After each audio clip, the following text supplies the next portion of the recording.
Good evening, everyone. Welcome to D&D, which stands for Dungeons and D's Nuts. I've got to activate the source mirrors again, because for some reason OBS just turns those off every time. You know, there was a brief moment when they actually worked, and that was when Andrus wasn't on the team. I don't know what Andrus being here affects, though. I don't know why. Like, maybe the source mirrors just cannot handle a beard of that caliber. But it's just like before, fine, load in, fine. Andrus joined, source mirrors, no. I must be double clicked like a precious prince of a source mirror. It's ridiculous. Anyway, let's unmute and greet the players. Free people are just books. Yes, I found it's a lot easier if I get the players to hide the script for every session inside of a book. But yeah, let's unmute and say hello to everyone. Hello to everyone. Happy birthday, Nick. Oh. You missed out on the tradition. I said hello. It is this warm today. It's Dungeons and Dragons warm? It is hot. Dark Sun warm. It is dark sun warm. Oh, okay. It is magical radiation outside. The entire world is a desert aside from one small patch of land the size of France that is just on fire all the time, and I'm in danger of being eaten by psychic sandworms. Hello. Yes, happy Yeah. birthday. Yeah, that's You are muted. that's extremely valid. Am I muted? No, big So let's journey into a world of escapism, where instead there's an anti-magic sphere slowly encroaching upon the entire world, and because of the portal system we've just opened, perhaps the entire multiverse. It's great. Yeah, it's warm enough here that I just made a fan out of spell cards. Yay. I once again have forgotten to set up the chroma keying for your screen. I'll do it someday. I will. This is huge shadow over here. I don't think it will work out. Yeah, that might be difficult. I'll have a think. It might be possible. It's entirely fine to just have like a blank, have it as a background. That's true. That is true. Right. Who wants I inspiration? need more lamp, for which I need more room. I've got inspiration because I know how I'll many take it. D6s you do with a fireball. Interesting logic. Okay. Bree, give me a recap. A recap. Okay, I'll just open Pixel's recap. Oh, is this plagiarism hour? Is that what's happening? I just lost the whole. Do you want me to do the recap on your behalf? So, last stream began with Grounded, the expert rogue, setting off a trap. This starts the fight.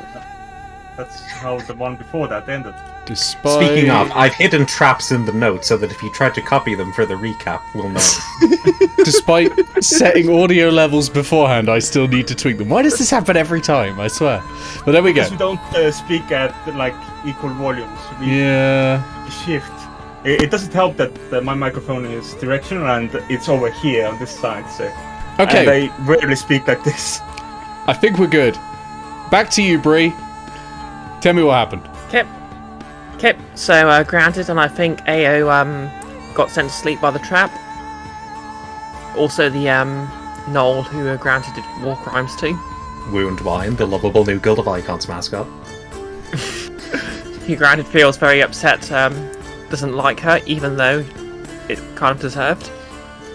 So yeah, both the rogues were knocked out right in front of 3 very angry space marines. Wait, was the 3 or like 5? Several very angry space marines. 4. 4. Several just means an amount more than 2. So I was technically correct. You asked for a couple of ice cubes and I only put in 1. So yeah, fight ensued. Several were killed off. The sniper tried to make a run for it after the captain was knocked out and was caught by Grounded, who decided to break from combat to do her best to try and actually befriend the Knoll. He wasn't having it, so Hannah took over healing duties. I think Eao had a dream about hitting on her employees. And Grant had a dream about making bread. I'm sure those are accurate summaries of those dreams. Yeah, I'm sure those weren't the key takeaways from either of those dreams. Also, Leros saw a cat. God, if only I could have summed it up in the notes in a matter of 5 seconds of, like, we met the soldiers, we killed them.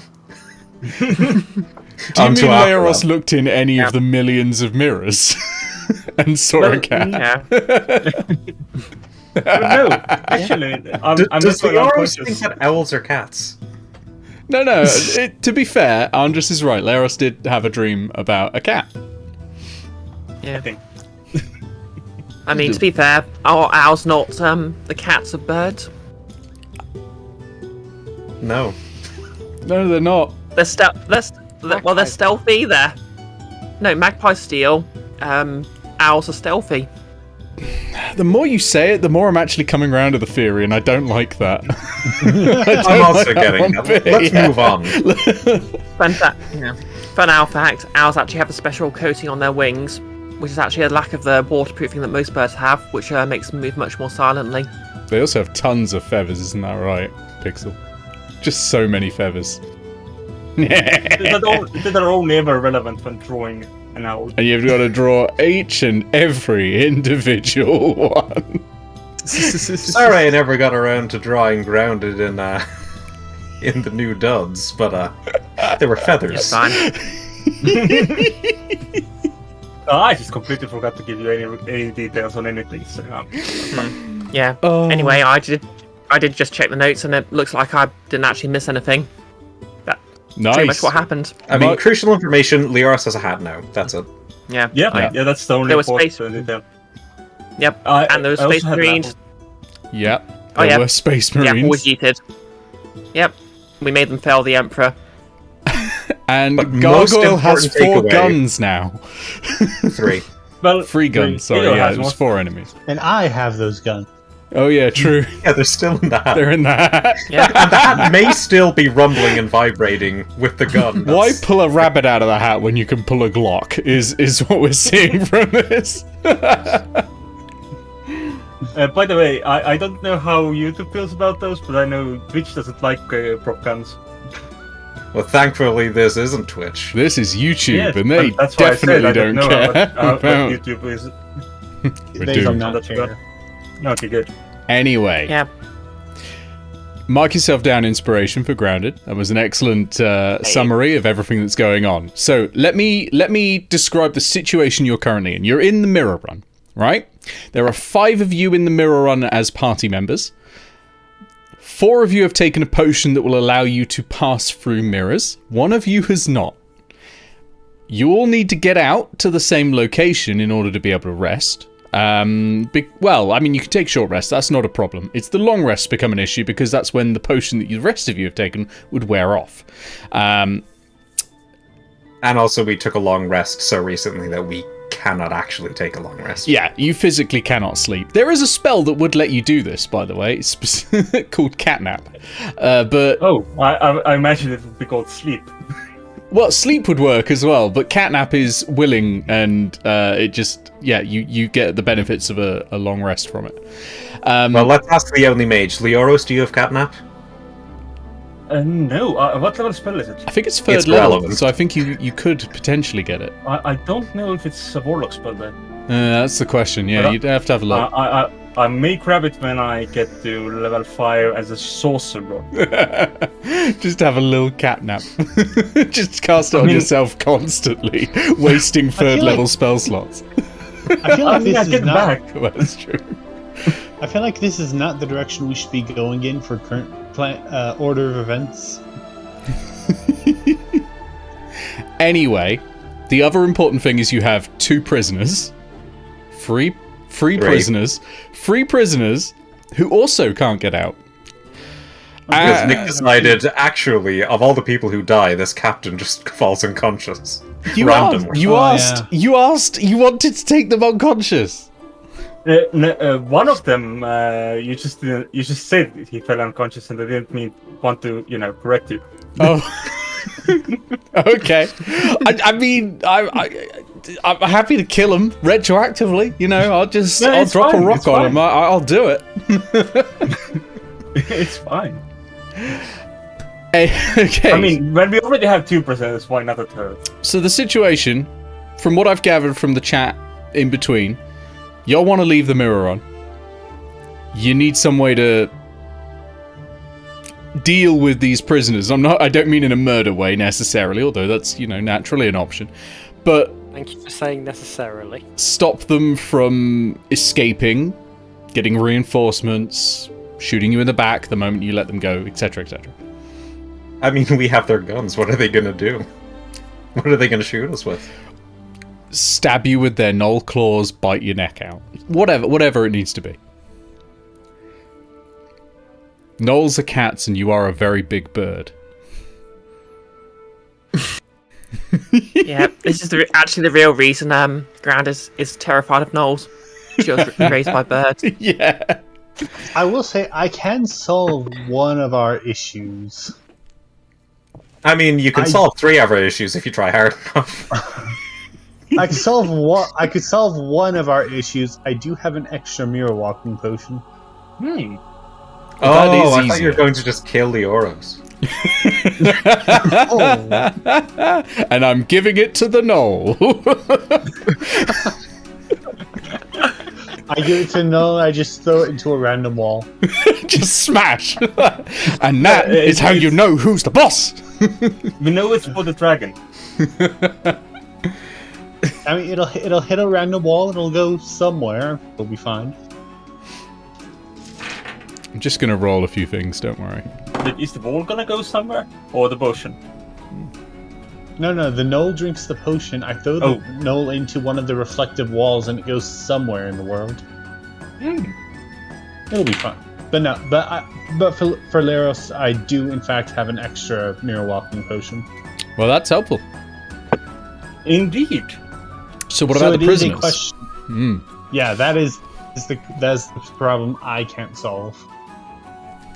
Well, you can if we don't take prisoners, but Do you remember when Leros was the moral backbone of the party? well, that was out of character. Oh, okay. So if anyone, oh sorry, what were you saying? I mean, the thing about the mirror that leads in is that it doesn't just automatically go to Petra's house, or else that'd be a really weird arrangement. Like, you can choose another mirror to put yourself through. So, the mirror that the mirror that the Knoll and the Privateers are going to go through is probably going to be different. Unless they also know The Petra. entire faculty of Cantlore has just been coming through Petra's living room. Day in, day out. That's why she doesn't got any she's so sleep. stressed. Yeah.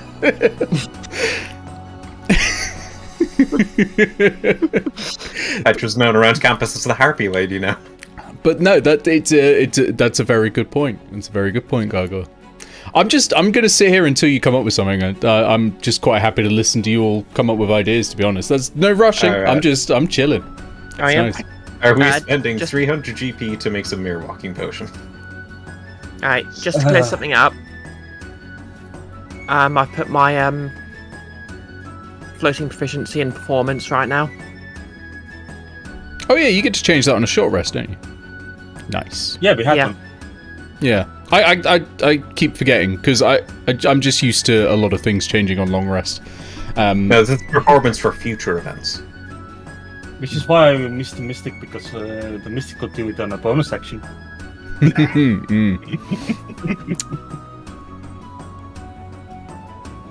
So what would you like to do? Alright, let's solve some problems. In the not Okay. murder way. Can I we look them up know. somewhere? I mean, we could always do what I've done before, untie them and just send them down a random hallway. Pardon. Yeah. Sorry, I'm drinking ginger beer, and for some reason that always makes me sneeze, like the first couple of sips I have of it. I don't know why. I'm fine afterwards. You stopped them from going down a random hallway and then tied them up. You That mentioned is the dragon. exact opposite. I have leave the prisoners with the dragon. The thing about the dragon is that I think the exterior room of the dragon, there is a place that's like prisoner cells. If we want, we can try going there. I would like to meet the dragon. So we're just gonna go check out this new door, and Leoris is gonna go in and meet the dragon, who doesn't really serve a functional purpose anymore. It's just before we go down this before we go down this route, what was actually the label on the southern room of the dragon? Northern room. I believe it was southern. Either way, what was let me open up the map. I've got it here, and I will get that for you. Before we go down that route and get it completely wrong, one of the northern rooms in the Mirror Run, as I remember, leads to a prison. The northern room from the Crystal Lock says vault, which is okay. That's not that one. A kind of a prison. I believe it was the southern door. There was a southern one, and southern door was security. What is a vault or a museum but a prison for items? Exactly. Not items. I mean, you can't get into the vault without breaking every lock, remember? That's kind of why you're here, but... You have the mystery key. You do have the mystery key. It might not open one of those locks, but you can try. If it does, I swear to God, I'm just getting up and leaving. Yeah, just out of it. We need to try it. 1 in 20 chance. Yeah. Petition to fix this problem as fast as possible so we can move on to the rest of the session. Yeah. Yeah. But I have an idea. What if we let the privateers go and left the knoll in their custody? That doesn't seem like it's going to fix anyone's problem. It'll fix the knoll problem very quickly, I'm sure. Like an adoption agency, but you adopt the whole family. Just set them free. I don't Generally, know about that one. But I do want to confirm. About... I do want to confirm the southern room from the dragon is a room that says security. Yes. Southern from the dragon will get you towards the brain breaker experiment, but there is one that does say security. Yes. Oh yeah, that's west. No, it's somewhere. I'm gonna be honest with you. There is absolutely a combat encounter waiting for you in there. Not that room. We can just keep poking the edges of the Mirror Run. And we can spend 300 gold and just push them through a mirror. I actually haven't told you. So you're in the quarry at the moment. I haven't actually told you what the signs on the doors from here say, which might give you some help. So to the north there are these large double doors, and there is a sign on there that, again, in all languages, whichever one is native to you, says foreman. You've got the little offices off the side as well. The offices off the side, you've looked through, you've looted. They're all empty, and the golem workshop in there as well. You've been into the diamond form. There was a door further past that you never got to see. You weren't quite far along there. You can go and check that out if you want, and I can tell you what that one says. And there is that other one where there's all that crashing and thundering. So if you're checking out the other door, you will find a sign. This one actually is written in common. It's not in every possible language. It's been hastily scrawled. It's sort of daubed in paint on the door, and it says Evocation Cascade Event. No admittance until it has been stabilized. Do not attempt to stabilize the gem lock yourself. Right, so we just send them through the door. They can unlock the gem lock. You could totally send them through if you want. Yeah. Into an evocation cascade event. They'll be fine, I'm sure. I'm going to turn to Gargoyle and go like, "Hey, so you are from Cantlore, yes?" Well, I wasn't born there, if that's what you're asking. Well, I assume the Baltic picked you up here, yes? Yes, I work as an artificer on campus. Yes, I wanted to ask, why is everything written in Sphinx?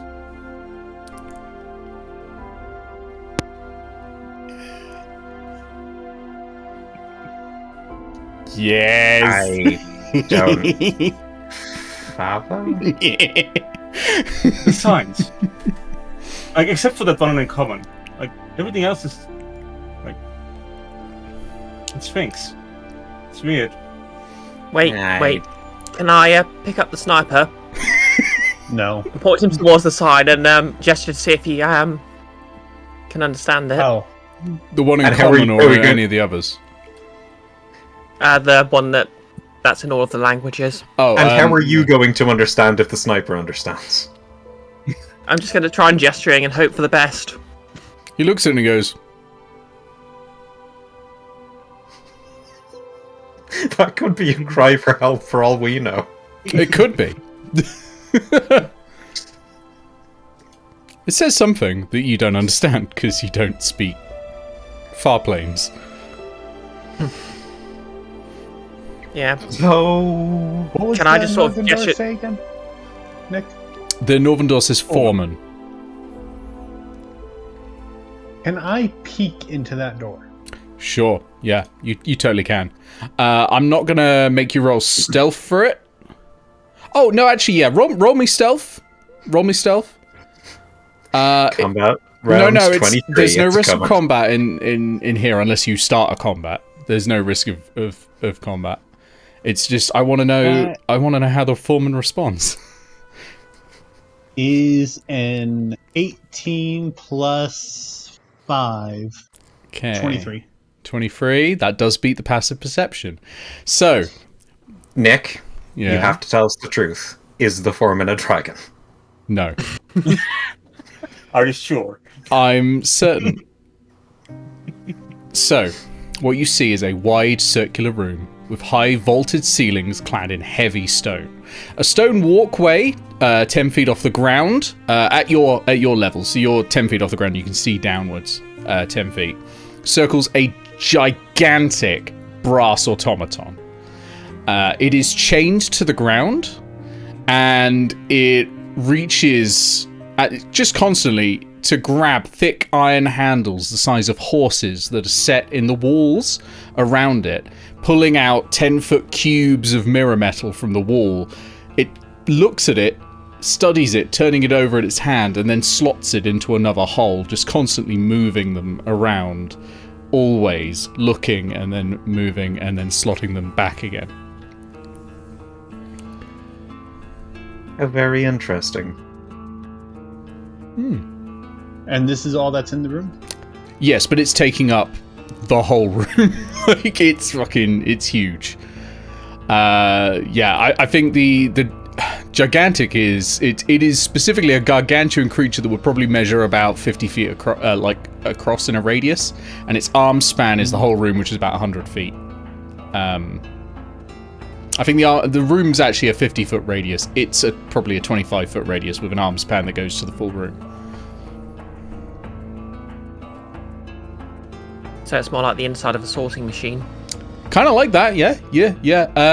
It would probably remind you, Eao, a little bit of Whisperwatch when you were in there. That's the postmaster's tower, so where there's all those tubes and all that flowing around, and there were a lot of things going from drawer to drawer. That kind of reminds you of this, but it's not the same. There's no pipes, there's no swirling letters or anything like that, just huge chunks of mirror metal being withdrawn and then slotted into other areas.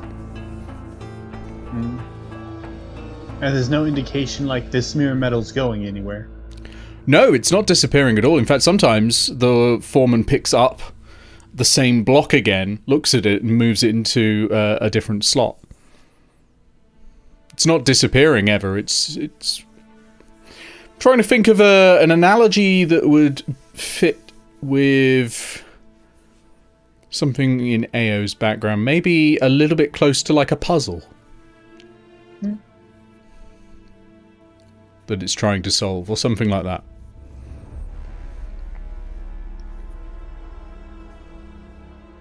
Right, well, Gargoyle's going to ask Eao what she sees. Well, I don't know. You take a look. You see what you. I don't know how to describe this. Gargoyle's going to peek in. Okay, I will need a stealth check, please. Oh no, a stealth check. You're not in your infiltrator armor anymore, remember? Oh shit, that's 11.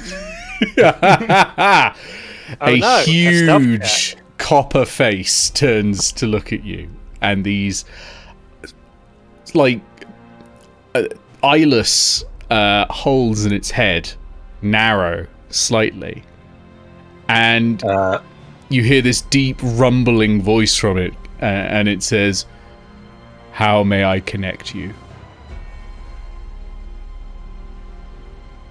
Yeah, I'm here doing some maintenance, but it looks like the mirror run is kind of in a state of disarray.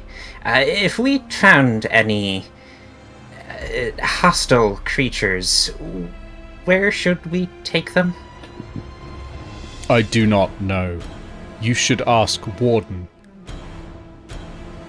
I merely facilitate the bridge.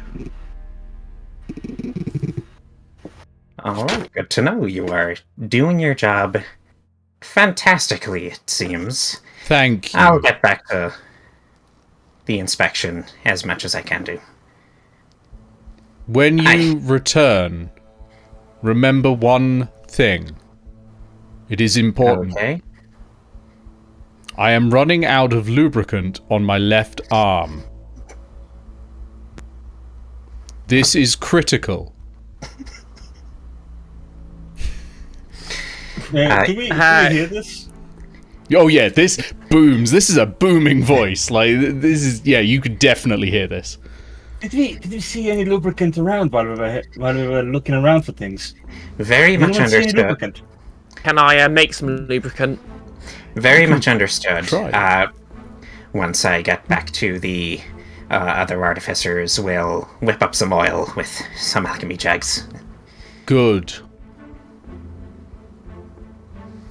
And Gargoyle just gives a nod and then peers his head back out. Goes and back to slotting blocks. Yeah, you didn't like the whoever is like, if the foreman is the automaton or is inside it, they didn't see it. But on the other end of the door, Gargoyle's feathers are just freaking out. So what you saw there, though, Gargoyle, your artificer background gives you a slightly better picture of what's happening here. This is a bit like a switchboard, basically, for mirrors. It's connecting mirrors A to mirror B, and it is controlling what mirror goes where. Perhaps you could request from the foreman that a mirror go to where you want it to. But you'd probably worry deep down that the foreman's control of the mirrors is collapsing as the mirror run does. Okay, well, we can either try to scrap up some lubricant really quickly and try the foreman, or we could just make mirror walking potions, give it to these guys, and just push them through the exit mirror and see what doesn't stick to the mirror run. Yes, because we want them as someone else's problem instead of ours. I mean, yes.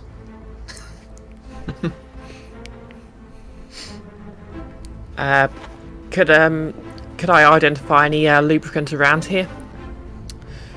Yeah, there'd be a little bit of it in the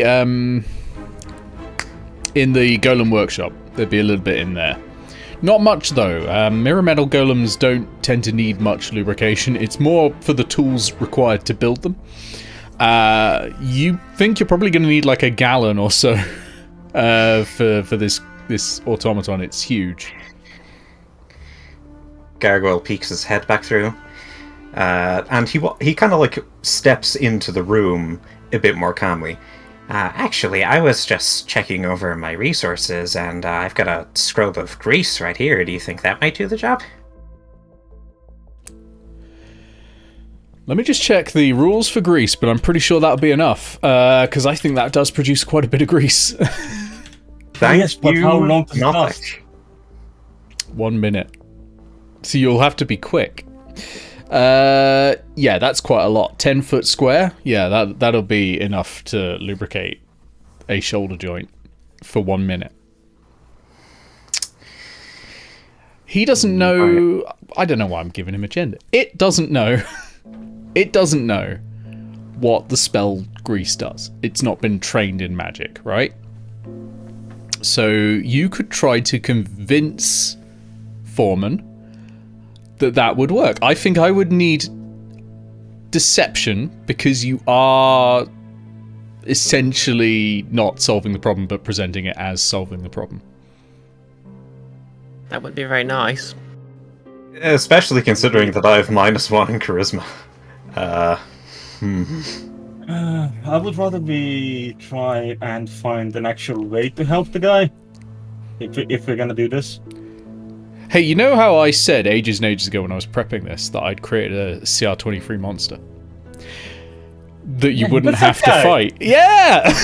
You finally met Foreman! I had never heard of this guy before, but cool. So yeah, just don't attack. Yeah. That, roll initiative, okay, fine. I mean, if you want 50,000 experience points, go for it. Brandon pulls out her schemata and lights it. I require leveling up. It's too much work on a Friday at this temperature. Yeah, it's true. That's true. It'd be far too many choices to make. I'm just saying, if we could lure it to the sphere of annihilation, Then the mirrors are going to be even more irrevocably fucked. Yeah. Okay. Indeed. Can I, ignore the fact that it would also mean it would tear up the entire place to get to the sphere, considering this size of the bucket. Yeah, it's probably going to, like, ram through the wall. I mean, I don't think it will leave the ceiling either. okay, but so what is our plan going forward?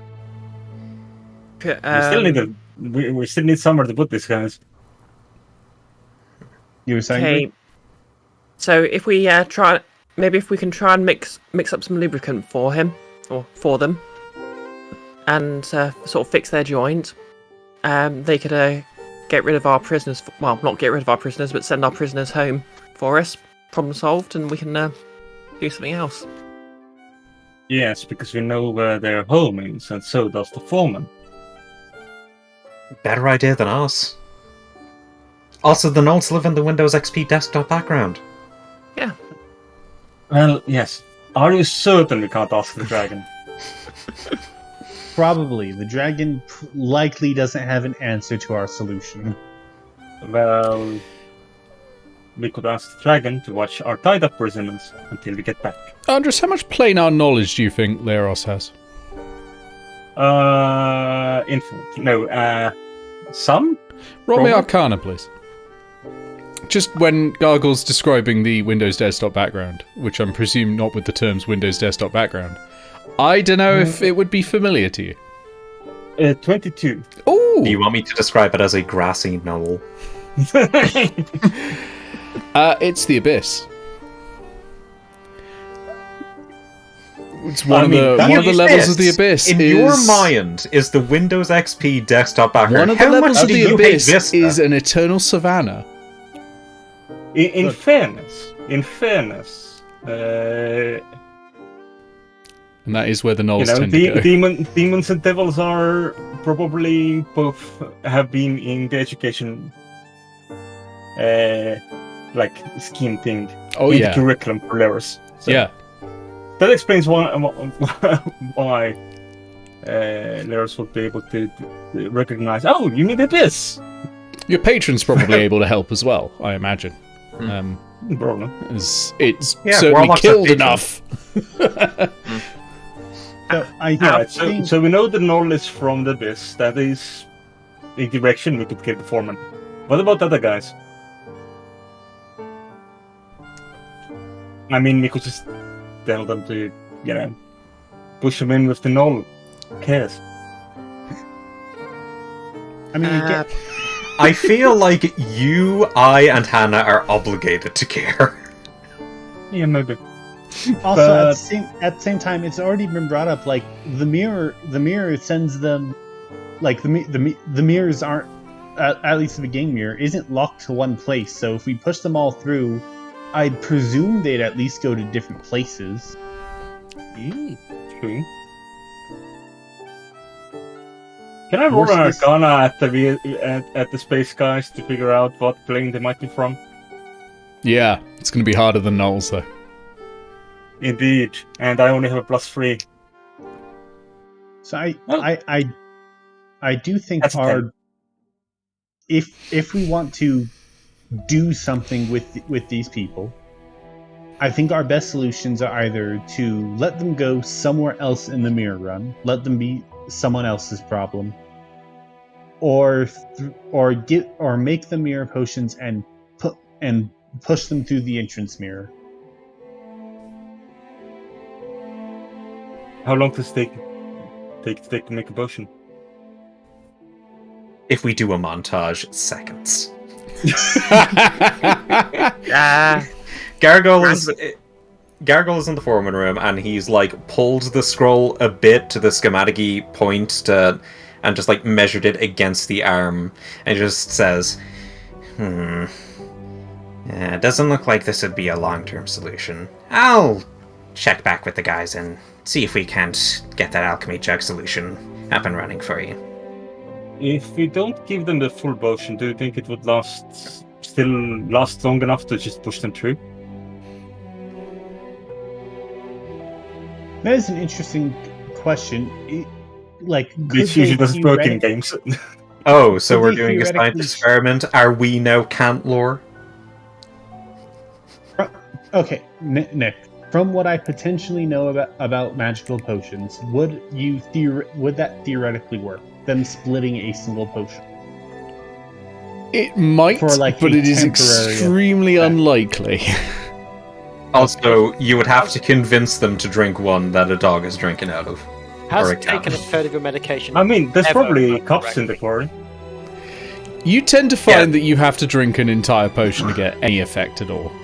Heath does make a salient point. Medication doesn't work that way, so probably a potion. It's 300 gold. We found 300 gold in the storerooms. Yeah, but it's not like the gold just instantly turns into potion ingredients. We also found alchemy supplies in the storerooms. So it's just Grounded's very much getting that IT student back at home with the parents. It's like, we've got the money. How do we turn this into an app? Look, it doesn't happen I was not taught to make web pages. I was not trained in HTML. Why are you asking me to do this? I think we decided that you could make mirror walking potions in a short rest. So we could retroactively have that been done in the previous short rest, or we do another short rest.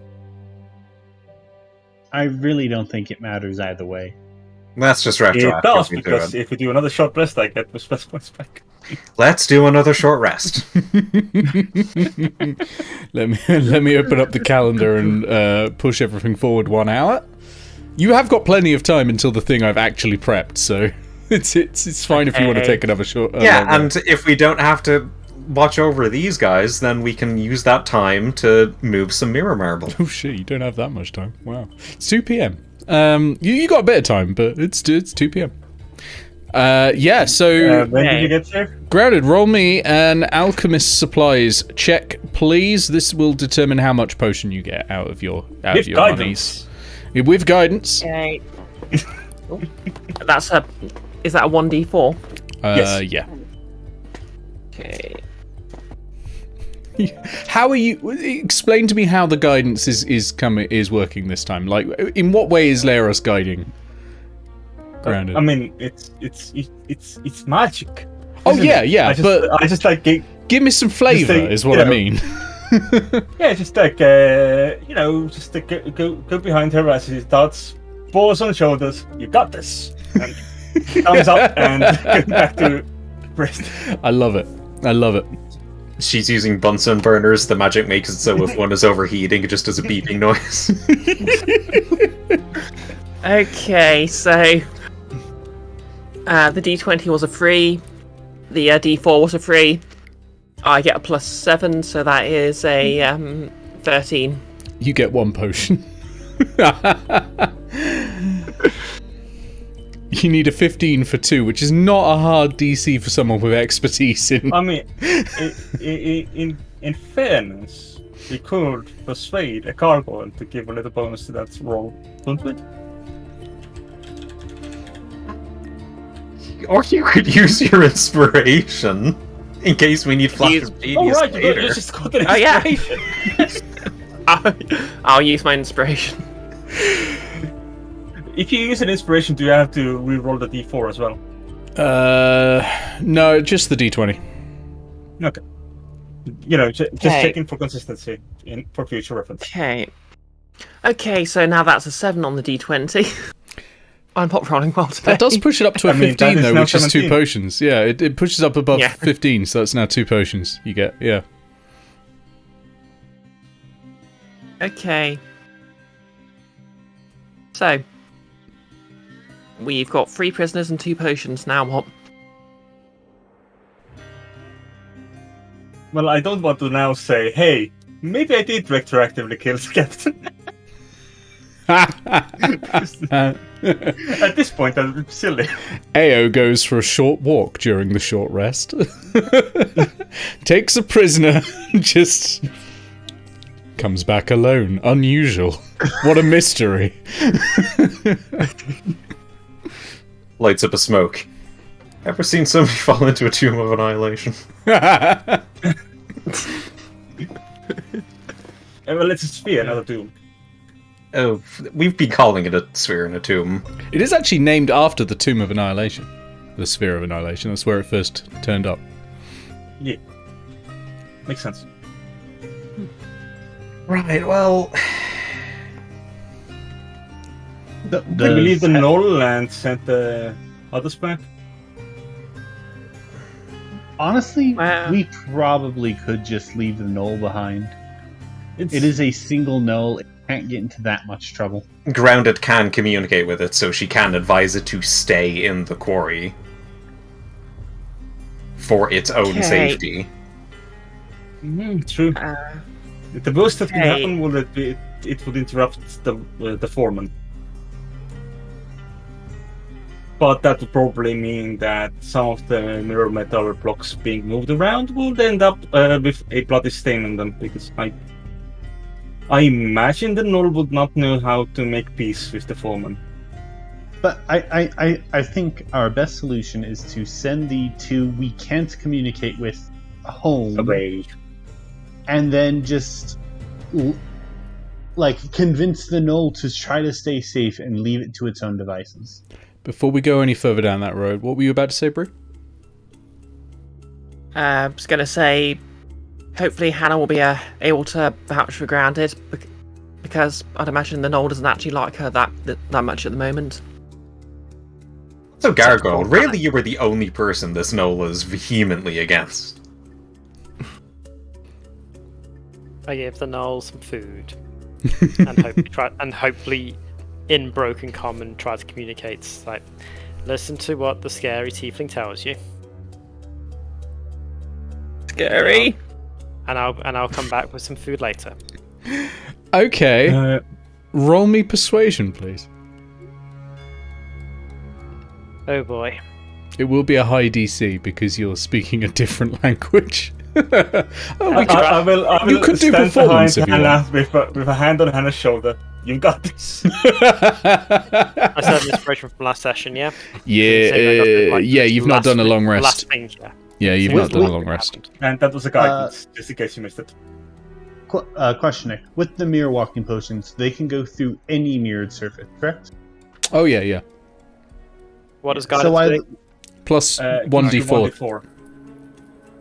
Thanks. While they're doing this, I'll put 1 potion down the unconscious one's throat, Okay, sure. and I'll be giving the other potion to the other one. And Leoris, do you have prestidigitation? I do. You're probably going to want to do a prestidigitation illusion slideshow to show them how the mirror walking potion works. Because, like, we have comprehend languages at best. Okay, and as it's also- Gargoyle explains to Leros how it works, Leros makes the slides. I mean, granted, could use minor illusion for like an HDTV vibe. Sure. 11. 11. Noel's not having it. Of course not. I rolled a 5 on the inspiration. Ooh, that is unfortunate. At least it's not a Okay. case where someone's death like hangs in the balance, I suppose. But ooh, that is unfortunate. Okay. Granted, takes out every single ration she has on her, puts it in front of the knoll, and says, "Look, in Nola, obviously. I know you don't like me. I know I'm the only one here who speaks Knoll, but you need to trust me on this. Whatever you do, you need to stay here. Stay put. We'll come back later. We'll find a way to get you home." You can't trick me. This is poison. I grab one of the rations and immediately... Wait, actually no. Look, pick one of the rations, I'll eat it myself. Looks from you to the rations and then points a claw at one bit. Okay, I pick it up and eat it. You happen to eat the only spoiled one there, food poisoning. Why haven't you killed me?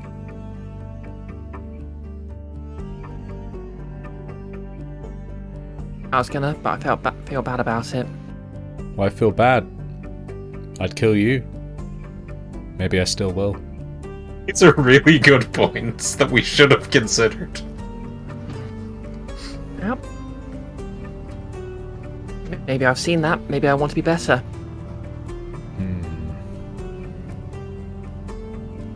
I'll believe it when I see it. Turns its head away.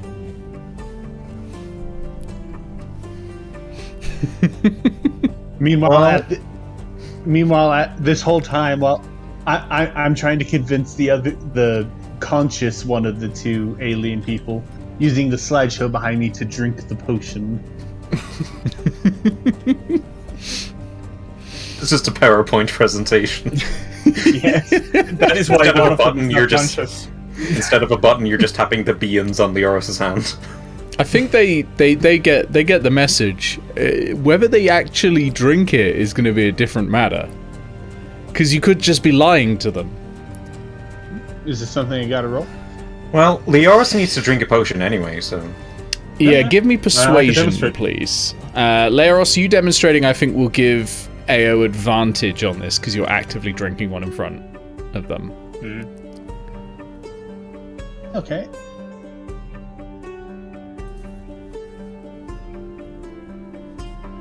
By the way, I will cast guidance while drinking. Does it have a verbal component? Does it? Probably. I don't know. It's probably like, you got this. Oh yeah, it's verbal, somatic. Okay, do a performance check to see if you can cast guidance.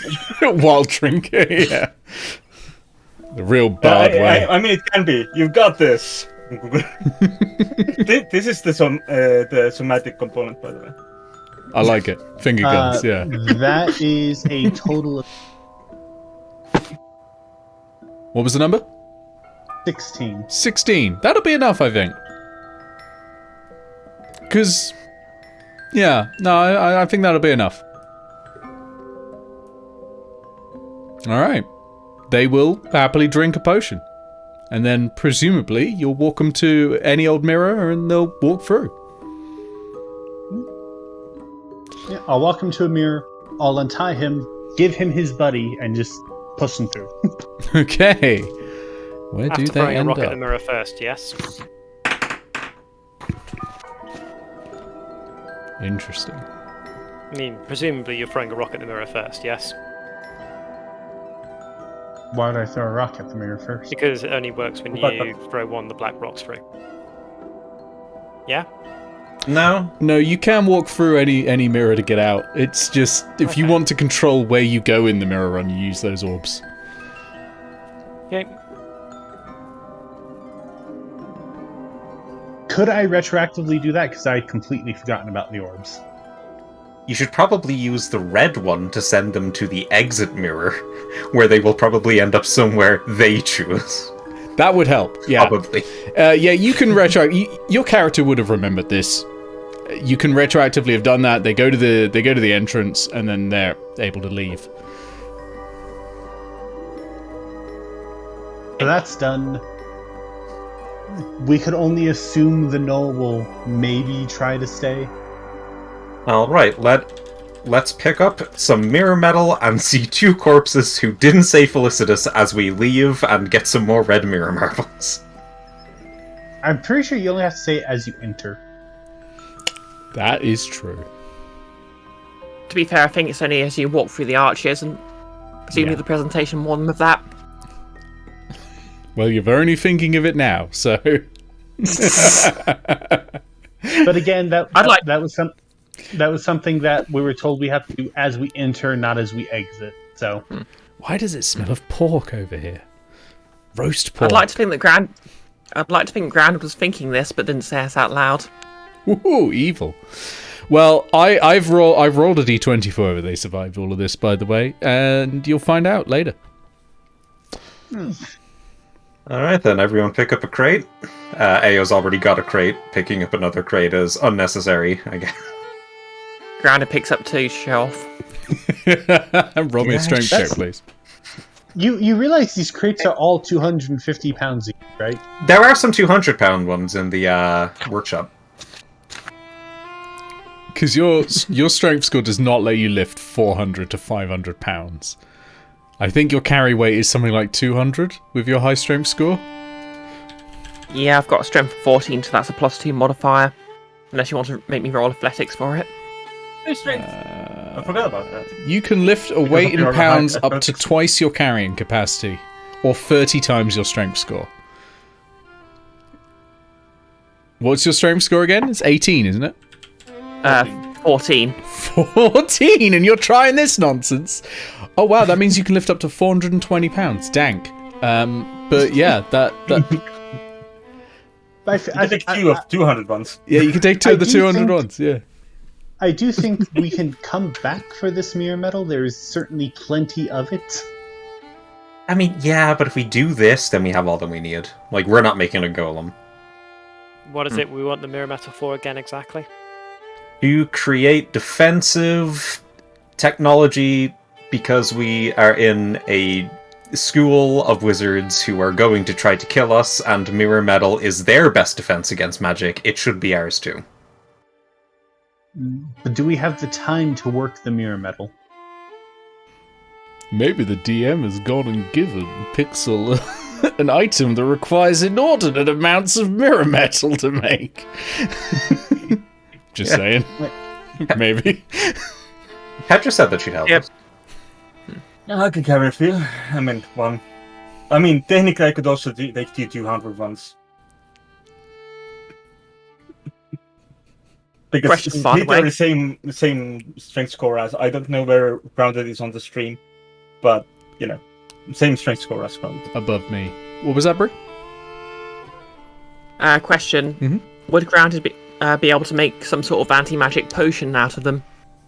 You know, like how some people drink, like to take silver and it just sort of gets into their skin and turns them sort of silvery blue. You want to make a Smurf potion? Is this... That's a really wild question, and I love it. Grounded can certainly try, but it's going to be a downtime thing. It's going to be a fairly hefty downtime thing. You're going to have to do a lot of research to discover this. It's not you're trying to discover something that already exists. You're creating a whole new potion that has never existed in the world before. Which is what that downtime's, for. Gargoyle has 0 strength and hollow bones. He's going to try to pick up one of the 200 cases. Grant is going to put down the cases she's carrying and lift it behind him.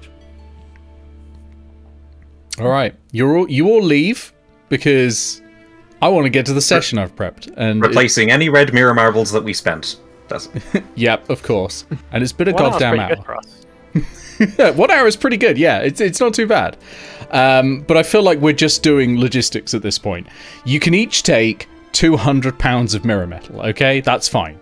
Add that to Gargoyle's inventory, because the rest of you can't do shit with it. Grounded, you can take some for research. Okay, I thought Grounded and I were both carrying 400. Oh yeah, those with strength scores of 14 or higher can take 400. Right, to the actual session. No, so I'm already carrying 250, and I'm not sharing it. you warp out into that's Petra's okay, because living we've got room, 1200 regardless. and you are greeted with the immediate, unusual sound of extremely heavy snoring. Because, of course, Grounded has had the harpies with her all along, and Petra's finally been able to sleep. Moment you hop through, Higgs starts going beep, beep, beep, beep, beep, and you hear a "God damn it!" from upstairs. Some stomping, slightly uneven, of course, because one of Petra's legs isn't quite 100% after, having been shattered with a hammer. But, isn't bad, like, all things considered. But, just coming down the stairs a bit slow there. And she comes in, she sees all you go, it's only been 3 hours! Hi! Well, it's been about 30 gnolls for us, so... The Lion Man. Yes, we met. Yes, but you weren't here before. He came with us to the island. We lost track of him before we got to the city. What? Or to the college. How did you get in the Like mirror my run? hat? It's locked down. That's... I have no memory of that place. That's the How I got there anyway. That's the concerning thing. It looks like things from this plane are starting to fall through, as well as things from other planes. Okay. For what it's worth, I was not currently temporarily, I was not currently temporarily aligned when I got there. What's going on here with all of you carrying big crates of mirror metal anyway? I don't know. They just decided to take it. We stole some. Thieves. Thieves, Awful. At least I can trust you. I do want to say, I do feel like we're attributing way too much to what's going on with the mirror run to what happened with Lyros. I feel like that is a bold assumption to make. I will be honest. We might have just, my source of travel was younger than usual, so that may have been an issue. I don't understand what you mean at all, but have you eaten? Oh, I had an apple with me when I got into the mirror run. Gargoyle, pats himself before remembering. Oh, no, you are forgiven for using that apple as a weapon. It was funny. Oh. I don't understand. You used an... Oh, I don't want... It was a very big apple. That's not making any more sense than before, if I'm honest. Okay, long story short, Gnoll invasion. There was a Gnoll invasion. How did they...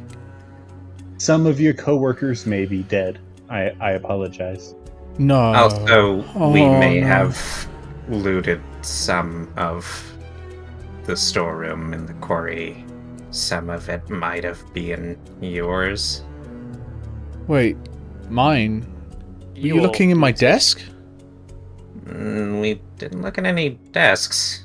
Unless you have some jeweler's tools. No. Were you in the Golem workshop? Which room? What did it look like? Where did you go? All of the rooms. Well, my desk is in there. You better not be rifling through my things. Gargoyle just pulls out all of the magic items that they found there and just is this yours? None of this is mine, but have you not heard of manners? Is this your card? Oh, that's Hex. That's from another card. Let me put some coffee on. I'm too tired for this. Anyone else want any? Yes, I could please. use some. Yeah. Could I have some hot water for my tea? Yeah, sure. And she just waves a wand at a cup. It fills with water and starts steaming immediately. That one's easy. Coffee will take longer. I've just been having to swallow my doses instead. By the way, grounded. One of us gone. I ran a tea shop.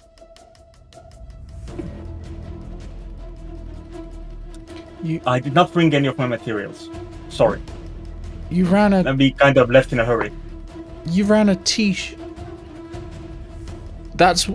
In, I don't know. How long was it gone? I don't know. Anyway, coffee. Yes, coffee. I'm sorry, I'm still so tired. I was hoping you'd be gone for like 8 hours. And honestly, I was hoping there wouldn't be like 50 gnolls. Fifth? Well. I may be exaggerating that number. There was a lot of them, though. There were a lot of parties. I got there a bit too late for that party.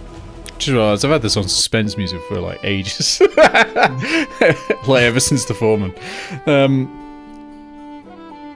We did find some other interesting things there, and Gargoyle, Just a sec. reaches into Just a sec. She heads over to the door and pulls it open.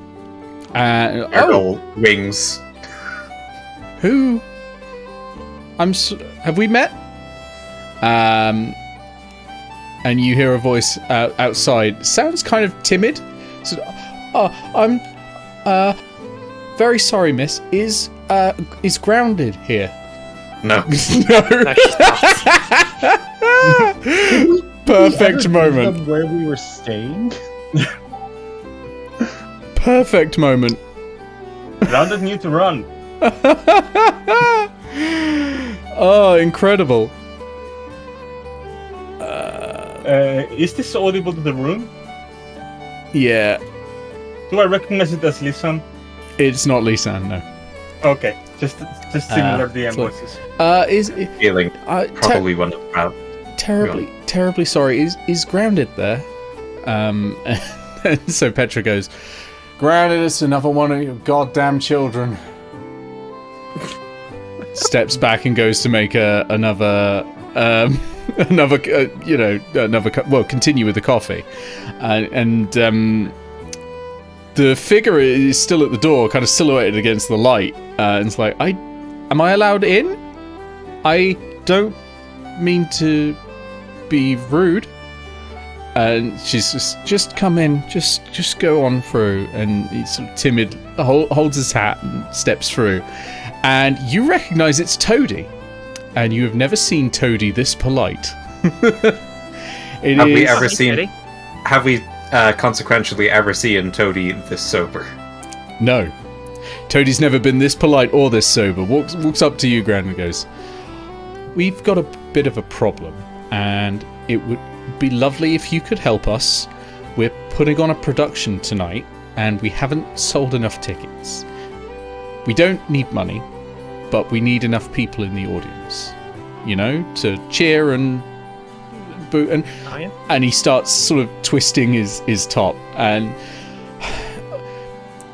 the reason we wanted you to come is actually, well, maybe you'll see when you get there, but we have a problem that it would be nice if you could help us with. And I think you'll like the show as well. And he turns and sees you. Have you made a new friend? I would very much love to see a show, yes. Hi. Well, great. You're not a friend of ours, so you're gonna have to pay for a ticket. Oh, Toady, Leros, Toady. Hi, Leros. Hello. My name's Toady. I'm a bard here, and an actor and a musician. It's nice to meet you. Gargoyle leans in to Eao. Did Leros know about the hag in your head? Why is he leaning over this? No, grounded. Yep. He, I don't know how, but I think he did something that sort of made her not bother me too much. kind of why I had to get rid of her. Yes. We're whispering, but we are not hiding it at all. Accidental excision. Yes. Do you know I can hear everything you're saying? Well, yeah, but I thought we were supposed. I don't know why Gargle was whispering. I thought we were just whispering for fun. I Leans in and goes, think the "What key a was fucking nerd, eh?" the attempt was to hide the knowledge from me. Fucking Gargle was nerds. like, Are you aware Hey, that you won't I believe can what hear I've seen what this you're nerd done. saying? Of course I can, nerd. Hey, you wouldn't believe what I've seen this nerd do. Well, yeah, like, Gargle just tremble and wet reaches. himself. Gargle just reaches into Ao's hat and pulls out the arquebus. You reach in my hat and pull out nothing. Yeah, actually, You that is you don't pull anything out of the hat of holding. It's like a magician's hat, you know. It's empty until Ao puts a hand in there and then suddenly pulls a rabbit out, or in this case, a weapon of Like, mass destruction. Question, Terry. Yeah, Very important question. sure thing. Assuming help is provided, do you think you could provide, even if temporary, babysitting services? Sure. Yeah. We can do that. I'll get them all. I'll get all the cannons in. We'll take a look. We'll deal with it. Or do you mean tonight? Because we'll be needed at the show. I feel like just in general would be nice. Oh, sure. Yeah, we love kids. Well, Dimbles hates kids, but he'll come round.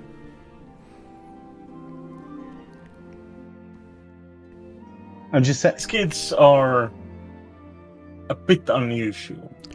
That's all right. So's Dimbles. It's a little Fair weird, enough. really, how much raw dogging he does, given he hates kids. But there we go. Oh, so fair. Yes. I feel like the least we could do for Petra is get a babysitter. Okay. Yeah. Okay. Yeah, we'll do that. We'll do that. We'll do anything. Wait, he eats dogs raw? It's a sex thing. Okay. Toadie looks at Ao's like, I'm not explaining this one. Okay, well, it's 6 o'clock is when, well, that's when the drinks reception starts. It's at Sky Theatre, you know, where we dealt with the hag. Is there a dress code? Yes. Fancy. Although I fear saying fancy means you think that you should come dressed as Merifrith Winifrith. Don't do that. Wear nice clothes. Really nice clothes. Like a proper I dress did and all that. All this green gold trims myself. Is this fancy enough, or should I put like a toga on top of it? You're going to want to probably get something made this century. Toadie? This is made this century. This is made next century. It's not really in fashion, though, is it? I could help them with dress code. Worry not about it. What were you saying, Grounded? Did you show up to something dressed as Merifrith Winifred? Well, you know, me and the boys have a unique sense of humour, bit edgy, you know. So yeah.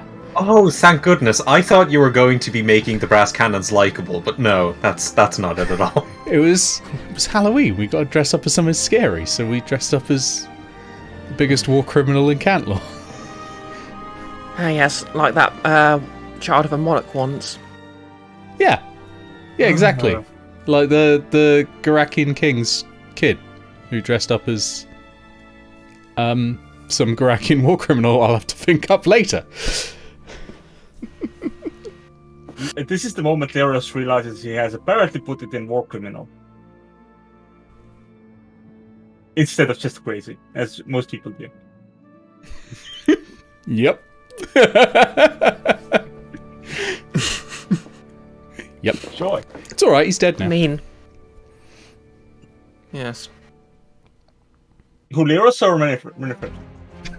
It's hard to tell. Check the magic 8 ball. Answer unclear. I misheard that there's a magic apple, and I was like, oh, so that's why it was removed.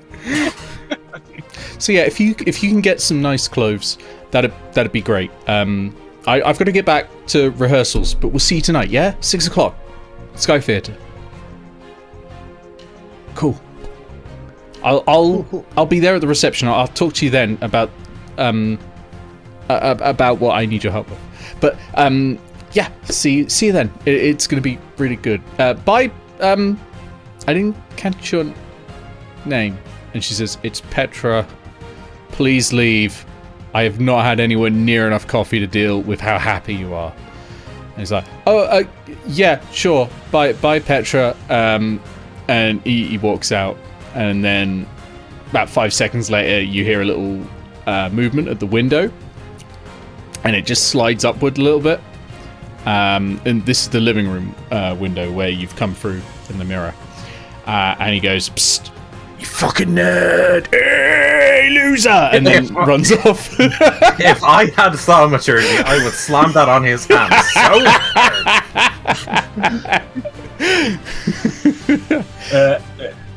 Can I do that? Would that be your reaction? You can do that if you want. If that would be your natural reaction. It would probably take too long for Leros to notice that, and to try and make it a way to, make an impression with Gargoyle. So probably not. No. Okay. Well, you'll have plenty more interaction with all of the brass cannons later, so there'll be plenty of time to either break Gargoyle's heart or become. Can we make it a friend. new goal for Gargoyle where he just tries to get one back on the brass cannon? It's good that Eao's got the weaponry now. Actually, now I think about it. Are you going to be turning up in Guardian armor instead of fancy clothing? No, I'm turning up on robe. Yeah. Yep. New session activity. Gargoyle's going to try to sabotage the entire production. Gargoyle isn't that mean. Gargoyle's wearing half a mask and ready to go. Oh, that reminds me of my old mask. Right. So you need some clothes. What's the plan? Well, obviously, we're going clothes shopping. Cool. Gargoyle, you know that the only real clothing shop up in Cantlore is mainly like academic robes and that sort of thing, the sort of thing you might graduate in. It's not really fashionable. You don't usually care anyway, because of course Owlin have a different way of dressing up, right? But yeah, it's not great, and also it's usually like a week's wait to get clothes there. They tailor them to you. If anyone's done a graduation ceremony at a university, they'll know what I'm talking about here. Yeah, it takes a while. They've got to put all that magic in. However, Hannah, you might have a theory. Town. I didn't hear the first bit of that. I think Discord cut it off. We're going down to town. Yes, downtown. Outside of Cantlore is the docks, and there is a small-ish settlement of all the supporting staff, mainly the porters and all the equivalent sorts of supporting industries for that.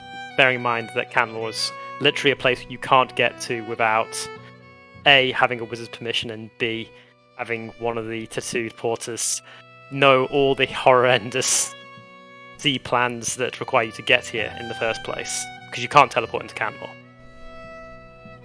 Well done, Leros, for doing so. It is an unusual thing. It is a very unusual thing. Which means that there is at least a large enough city down there for us to be able to find at least one place that can do a set of fancy clothes at short notice. Yeah, plus one of the other things I think you'd know particularly, Hannah, is that, frankly, wizards are usually pretty rich, right?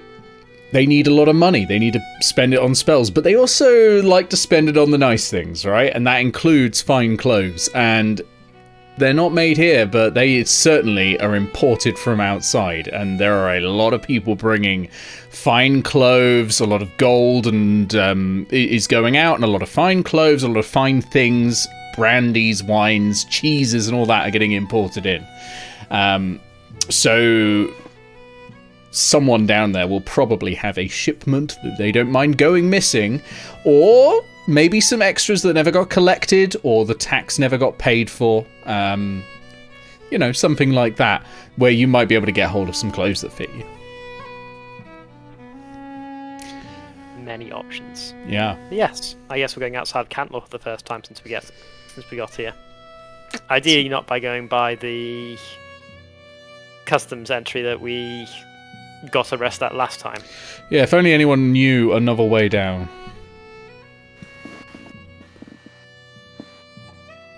Does anyone none know of you have another way wings, so...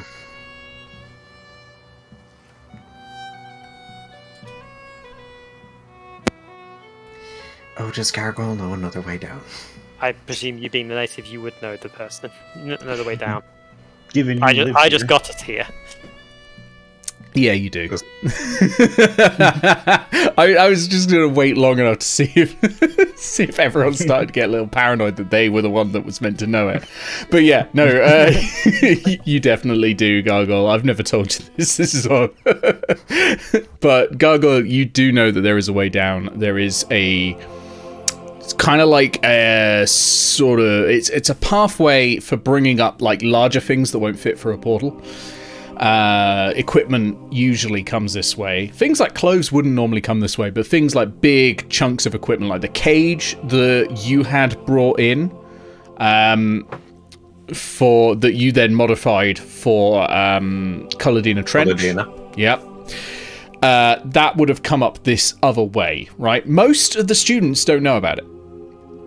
Most of the faculty probably don't really know about it either, because in their perspective, things just arrive from somewhere. One of the artificers brings it in or whatever, and then it's good to go. But because you know the back routes, and yeah, it's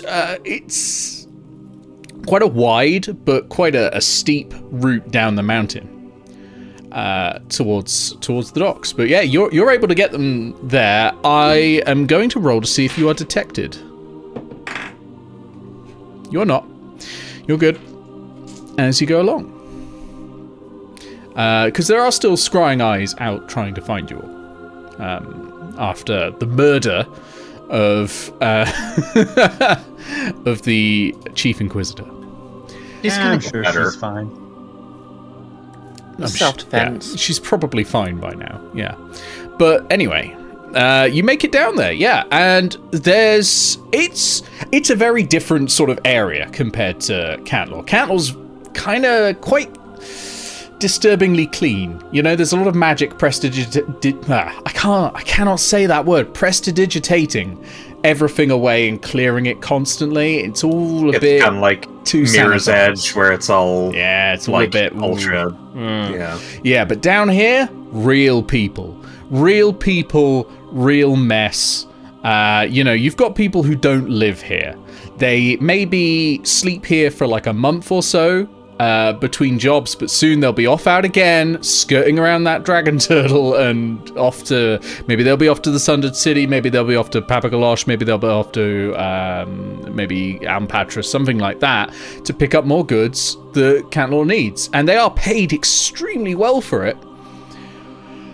But they are still, very much not full of airs and graces and that sort of thing. These are people who feel most comfortable on the sea, right? So they're staying pretty close to it because they like the smell of it. They like this area, and to be honest, up there is a bit too clean. Besides the fact they probably wouldn't be allowed up there to start with. So there's lots of people milling around. There's a lot of boats down here. There's warehouses and that sort of thing. It's quite busy and quite bustling. People are unloading and loading at all times. And you also spot down there, I think she's going to come up to you first, I think, Hannah. And that is your captain. Spots you coming down the stairs, comes over, gives you a quick brisk salute. Famous. Been keeping busy. How are we doing then?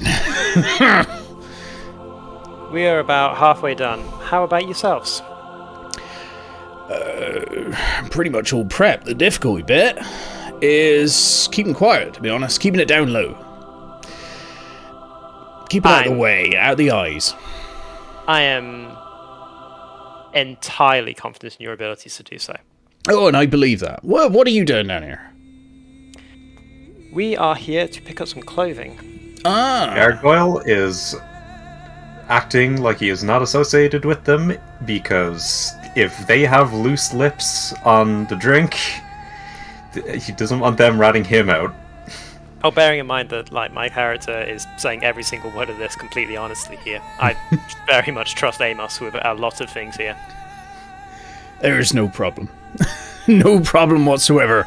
We will be fine. We have a mark. We have a prize. We won't...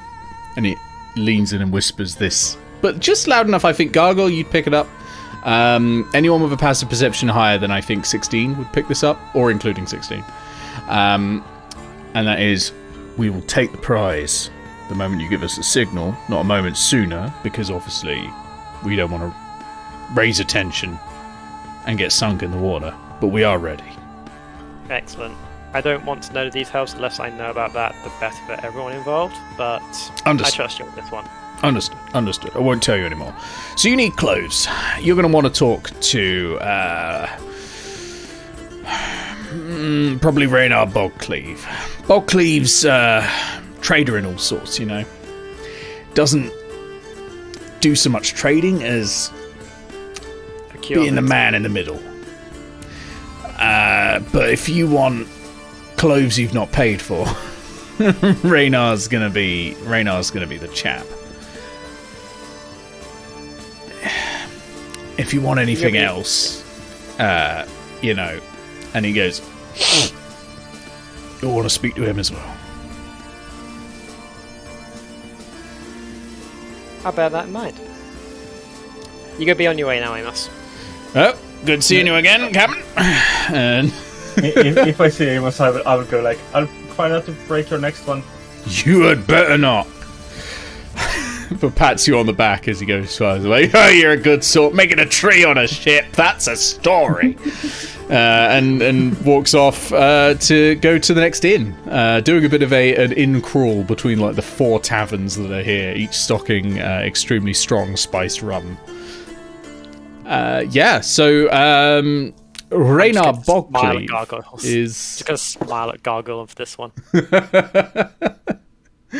Do you have questions? I'm going to assume the prize is the wand of creation. I could correct your assumptions, but I don't have to. Do you want me to correct your assumptions? If you'd feel so inclined. Again, I don't really want to. But I could. I think it's just best to say that whatever the captain and the crew are doing is unrelated to what we're doing. Yep, we can go with that. Honestly, our prize is different than their prize. Honestly, if it's just a Cantlore's disbenefit, I don't really care anymore. You can only see a mindbreaker warp once, and then... Have your mind broken? Is Eao like reaching in to get it out again? Like, would you like to see it again? No. Not until I could find a way to somehow infuse its effects into a sword. You're gonna have to get much more friendly with the artificer, I think. I need you to make me a war crime. War crime check. We can just continue on with the whole slap everything into the glaive story for that. yeah, that's it. Give your patron that ability. That'd be great. Anyway, you need clothes. Clothes Yes, at short fancy notice, yes. clothes. I'm wearing clothes. Well, it sounds like you know where to go. We don't. Please tell us where to go. He just said go to Raynar. And I have no idea where that is. I mean, I assumed you would. I'm assuming Amos just points us in the general direction, so we head in that general direction. Absolutely, it's one of the pubs. I'm going to look at Ao and Grounded for this one and go, do you two want to lead for this one? Okay. I'll let Grounded lead. All right, off everyone goes to the salty sausage. We're going to get into a pickle. Somewhere distantly you hear a bully! The reason I am letting everyone else lead is because, hello, I am dressed as a paladin. There is that. A cop walks into the bar. Okay, but here's the thing. That is one method of fancy, but that's not the fancy they're looking for. The problem is that I imagine if a fence sees a paladin walk into a bar, they start bolting for the door, and that becomes a problem.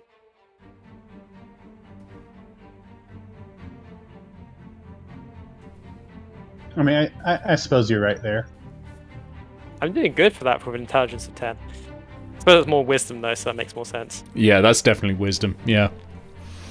Yeah, you lot walk into the salty sausage, and it's pretty rowdy, people are drinking. It is 2 o'clock in the afternoon, it's great drinking time. There's plenty of people in there, but there's a corner. There's a corner, it's a bit darker, and there's a couple of people talking in low voices there. They're not drunk like everyone else in here. And immediately, Ao, and I think, Grounded, you probably... Grounded, you're very much not the stereotypical thief rogue, but you have some of them rogue wits about you. You learned thieves' cant from somewhere. And, yeah, the two of you are like, yeah, that's going to be the fence. That's got to be. Yeah.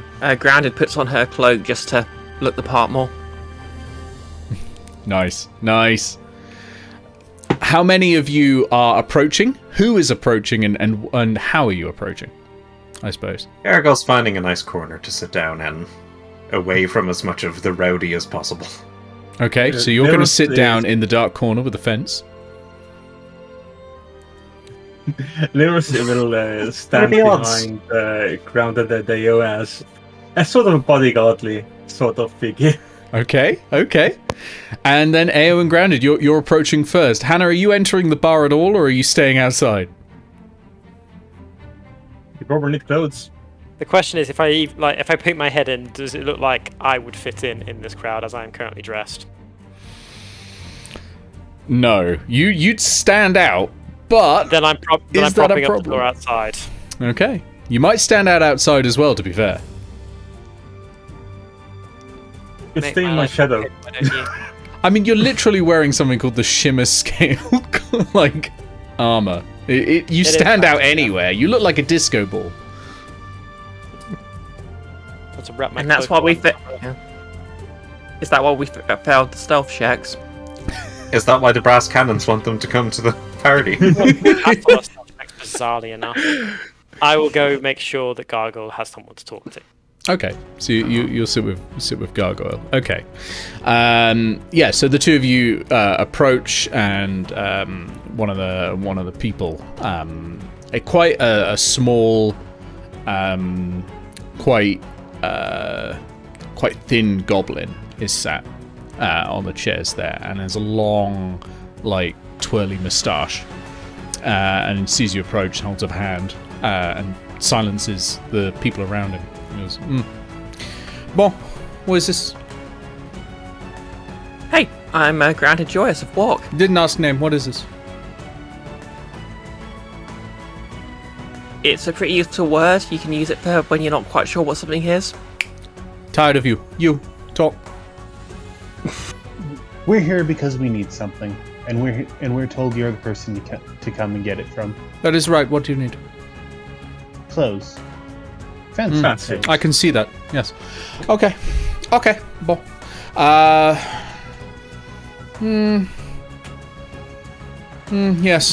Yes, I have something. Is this all of you? You two? You free? Sorry. There's a couple more. Bring them here. I point to the owlin over in the corner. Can't see him from over there. Come on. Hey! Hey! And shouts over the bar, and everyone silences. And like, you! Bird! Over here. Bring the cop. Hiding behind his wing. Bring the cop. Bring him. Come on. Slowly just stands up and like motions Hannah. Stop hiding the face. If I am to dress you, I need to know what you look like. I need to know your eyes for accessories. I really don't need any dress. You absolutely do. Come here, I drag our Alan friend. Okay. Right, Yeah, it starts with him beckoning Hannah, but then Hannah's like dragging him. We have a lot of work to do with this, and he's looking now at Leros. This, no, it's about 300 years old. Size is going to be a problem. I get to see it. No, If size is a problem, I have gold to compensate. then we can probably arrange a deal. Yes, I think so. I can speak this language. Yes, this is going to be difficult. Normally, if I have time, it would not be too expensive. But Assuming you have a selection, I do know how to dress myself. This is more casual wear. do for you me. though? I actually do have an outfit planned, Nick. Oh, I'm certain you do. It's just Raynar is extremely catty. Like. If you haven't picked it up. You have the I will full say- you have the full opportunity to dress yourself however you like. I will stress that, but Raynar is catty.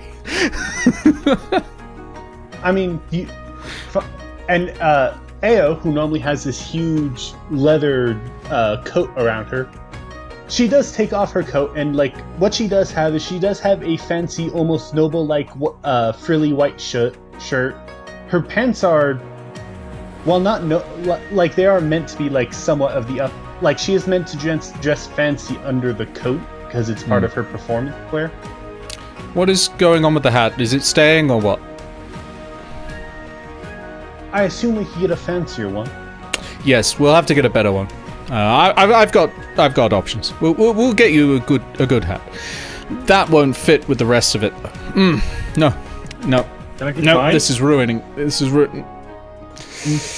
Ooh, yes. Okay. I do have some hats. We'll take you out to see the hats. You there, with the horns. Horns, very striking statement. No hat will work on this, of course. What are we going to do? I think we need jewelry, and we're going to need something that sparkles a little. And a dress. Are you good in dresses? Can you wear heels? If my feet have heels. I Do you have heels? I don't. And several of the people are like just patting him on the shoulders, like it's okay. So I don't know how to deal with these people. Fine. We'll get back to you. You, the cat.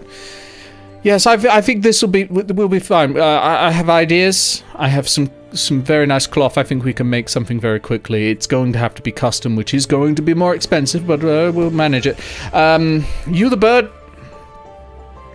We need a good suit for you. We need a good suit, but what do we do with the wings? Not had too many Owlin suits. They don't tend to ask for them.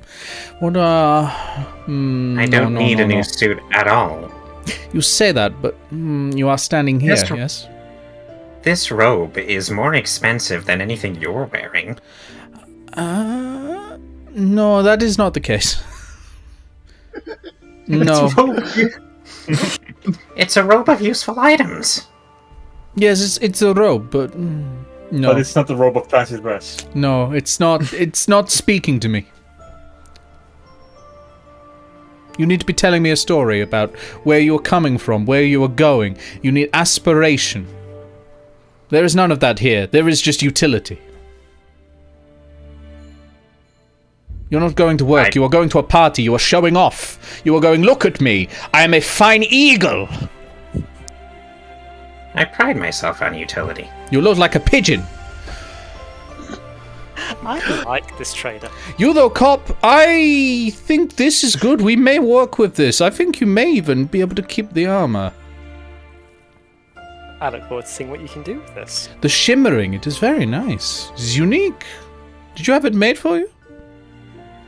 No, it is a fortunate find that I have managed to come Oh, across. that is a shame. I would have loved to have known your tailor. Well, anyway, I think we can work with this. I think we would just use a little fabric around it, cover up some of the more warsy bits, you know. But no, I think we can use that. Yes, okay, so that leaves Horns here. Horns, as I say, heels, can you wear them? Is that like when the boots have stilts in them? I never quite really understood that one. Have you ever worn any shoes that weren't boots? I've worn crampons over my boots. You're giving me a crampon right now. I just realised I didn't. Her boots also are probably more expensive than anything you're wearing. Once again, Look, it is not about price, it's about story. I mean, is there a problem with my outfit? Because Yes. my brother designed it for me. I'm sorry, but your brother is a hack. What you will get here is something magnificent, and you will pay for it, and it will be worth every penny. You don't have to wear it every day. But still keep your brother's outfit for the other days. Okay. Ground is basically sort of just stops short of crushing her teacup. Now, I will stress once again, you don't have to wear what Reynard is getting you. Yes, Cop. I've just realised there's a player thing I've forgotten that I did have this item tailored. So I have to backtrack for things. Oh yes, of course. Yes. So you would Yes. say yes. Oh, who was your tailor? Yeah. Who was your tailor? Not someone who I can mention in polite conversation, not even this far from Cantlore. Oh. Well, I'm just even more intrigued. I tell you what, I'll give you all the clothes for free if you can tell me the tailor. This sounds saucy and devilish. Oh, I'm so sorry, Horns. Saucy. Maybe afterwards. It'll be something we can share after the delivery of items. We'll still pay first. Okay, understood. Let's keep everything professional. Understood. Okay, well, all of this, 500 gold, Easy. and it'll be worth it. Huh, I was expecting you to haggle, but excellent.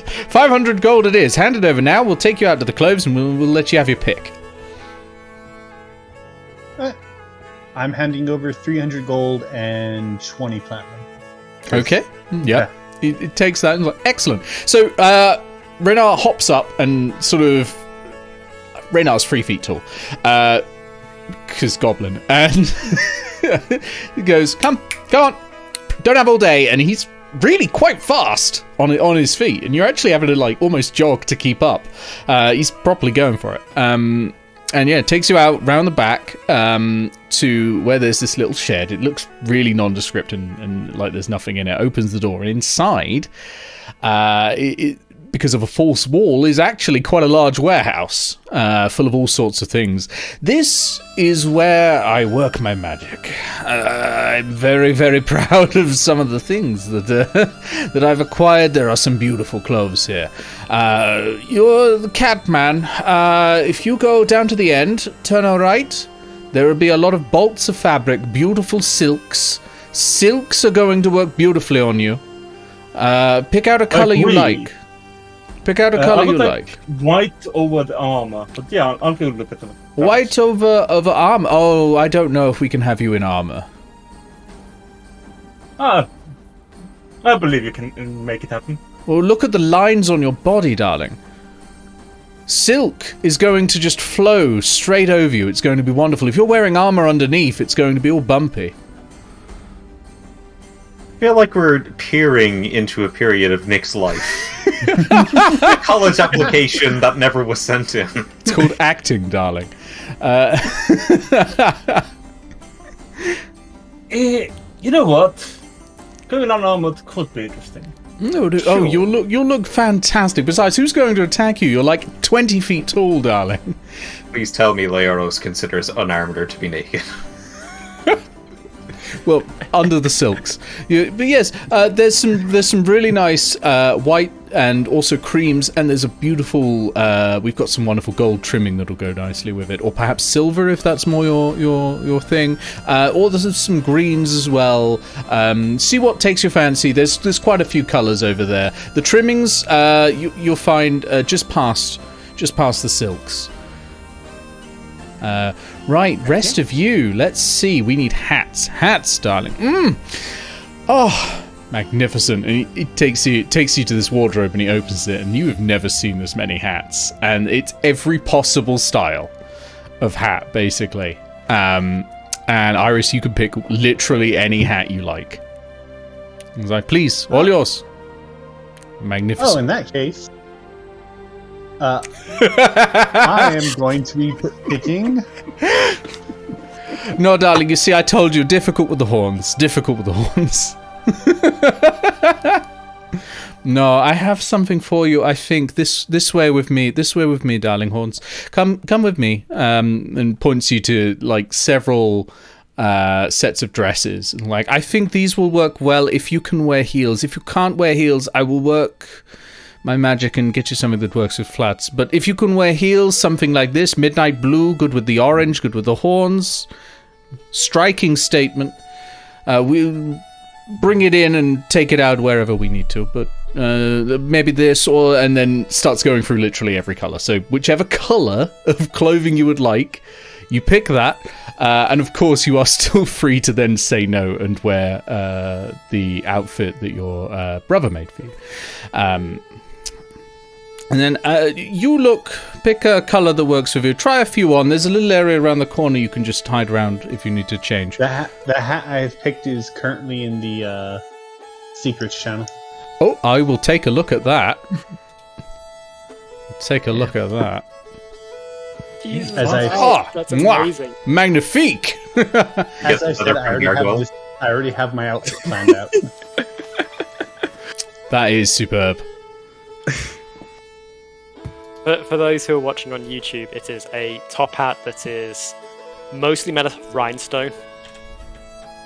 It is entirely reflective silver with a black band and a black feather. It is wonderful. So I'm just writing a few notes. There we go. Okay.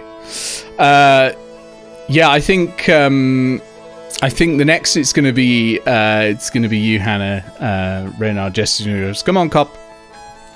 So we're going to have to do away with a few of these bits. Do they detach? Do they come off? I believe it's mostly a single plate attached by straps. Can we get rid of the plate and then have just the furs and a few of the scales? If so, I've got an idea. If not, the plate is going to be... it doesn't make me happy. I can make whatever you pull out for me work. Okay. So he starts digging around and he starts pulling out a few like forest green dressing like this with the beech wood. Starts holding it. No. It starts going through like 7 more shades. Yes. And pulls out this is something a little unusual. So you will certainly stand out. Mm-hmm. I have disguise kit training. Yes. Which I imagine corresponds to most of this, at least understanding of makeup and stuff. Yep. I will also take advantage of stuff that the party does not know about. Yeah, that's fine. And make the outfit work. The outfit will work just fine. What he hands you actually is a cotton dress that is made of... Actually, it's probably velvet, actually, because this thing looks ridiculous. Like, it is not ridiculous, necessarily bad, but it's very over the top. It is almost opalescent. There is some magic in it that is causing it to shimmer different colours. I think if Grounded or Leros or Eao see it, you'll have seen this magic at work before in the hair of one Nice Scarlet in the Bloody Rose in Sundered City. But you've basically got an gamer RGB gamer RGB dress. Yeah. But it shifts color constantly. And he says, that with the stars in the sky that are your shimmery beach scales, beautiful. Mwah. It is going to work. You will be the star of the show. Wonderful. Wait, her arm has been augmented with razors. Yes. And you, Bird, let us sort something out. The wings are a problem. Gargoyle just immediately activates his arcane armor, helmet and all, which is the first time he's done the helmet. Okay. What does it look like when you activate your arcane armor? He's got this little pack on his back and it's hidden under the top, the robe has different parts. It's hidden under the uppermost section of the robe, but it kind of like just snakes out over his form, and almost kind of form-fitting, except for the bulkier pieces like the chest plate, which like hops around the back and then just fits into place. And the helmet is kind of just a mimic of the top half of an elf's face that covers the beak with some lenses for the eyes, but basically this is just like, no clothes are going on me. Unusual party trick, Bird. You have gone from bad to worse.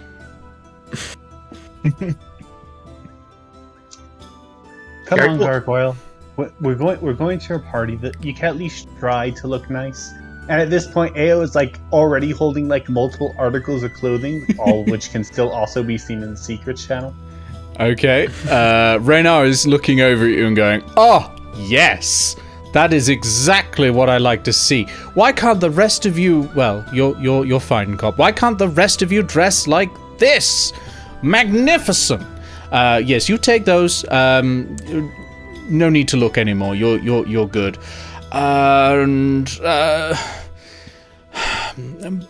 Bird, I'm sorry. I give up with the bird. Yeah, Gargoyle's got just like a towel on his chin. He's not even paying attention to Raynar, and he just kind of like is looking around the warehouse, and he's not looking like at the clothes per se. He's looking at kind of like the chains in different places, like draping down from like the utility areas, and he kind of just like wanders over to one of those and just like checks them for length, and then yanks one down, and then takes out his cotter pin puller and finds a table.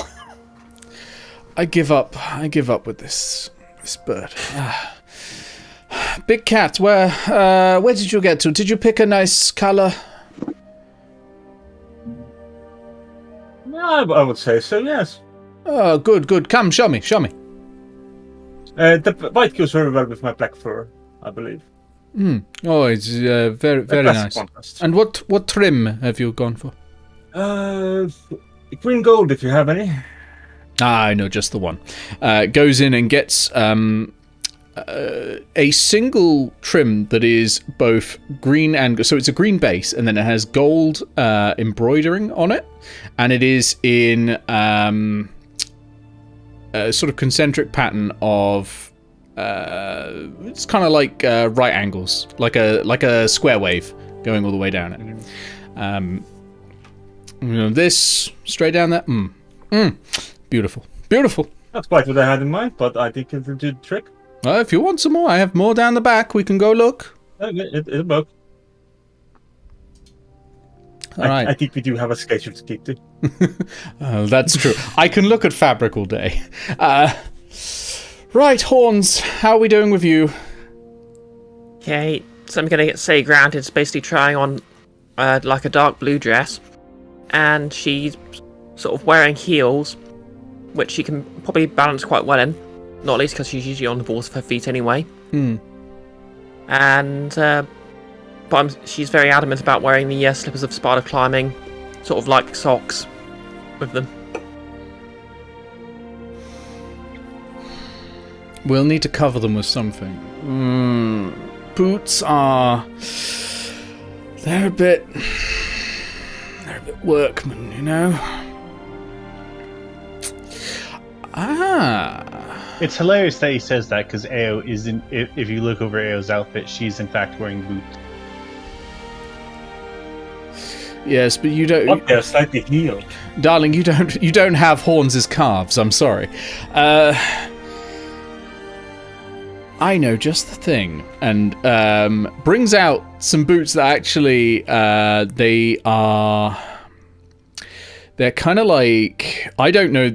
I, the DM, don't know the name of this style, but they somewhat look like the kind like one of the Three Musketeers would have worn, like that sort of thing. So they're made... Oh, what was that? Like sort of like Cuban boots or... Probably. Again, I don't know. Let me look them up. Horse riding boots? Oh yeah, Cuban boots, that's it. Yeah, that's totally it. Yeah. Comes out with those, but they are embroidered. Not embroidered. That's not the right word. There's detailing on them. And that detailing is sort of lines that give a look of like wind washing over things. A lot of swirls and that sort of thing. Kind of stippled. There's this. You mean? I think this will cover your. Stamped?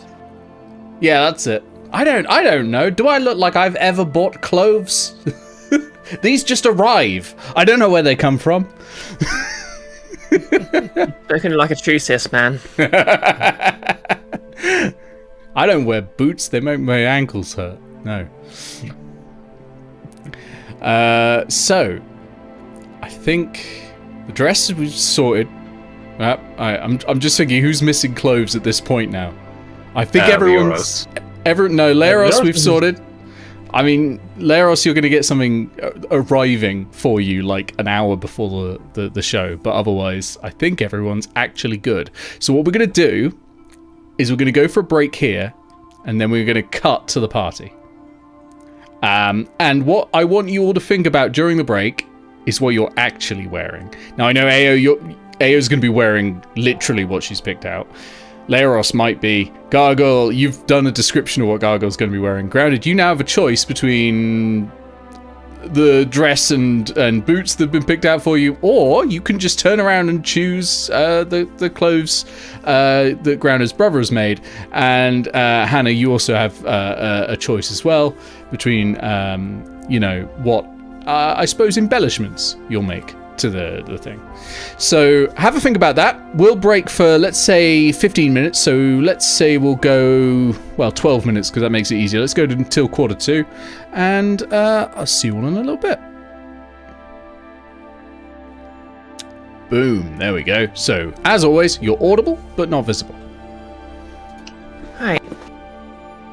Fancy. I'm going to get some ice cream. Good idea. So, Ice cream. nice cream, more like. Wait.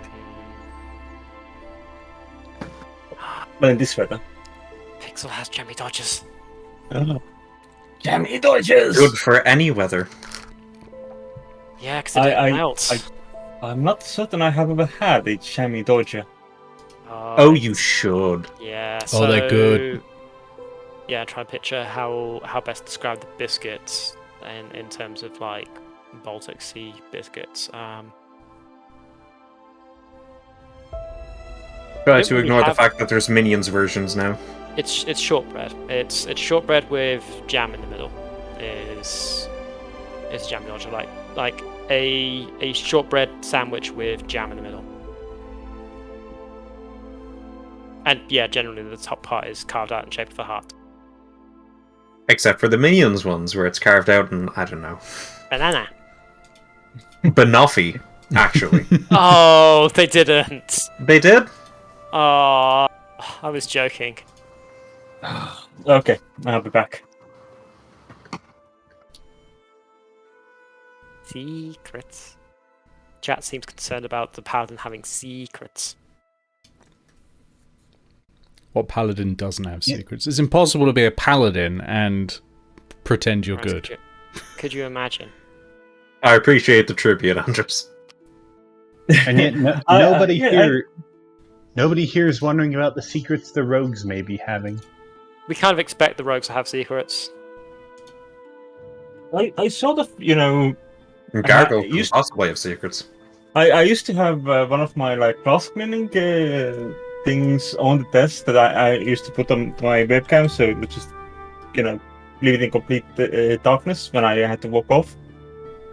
But I don't remember where any of them are. Discord really should just have an option where you can like black out the screen. I mean, I it would does. not be surprised if it doesn't. Well, you can hide your camera, but it only hides it for you. And it. I mean, turning off the camera does, you know, also work. But Yeah, I'm gonna grab myself an ice cream as well. that can mean extra work for Nick when we get back. I don't know. Why did I draw the outfit? Full body. So many feathers.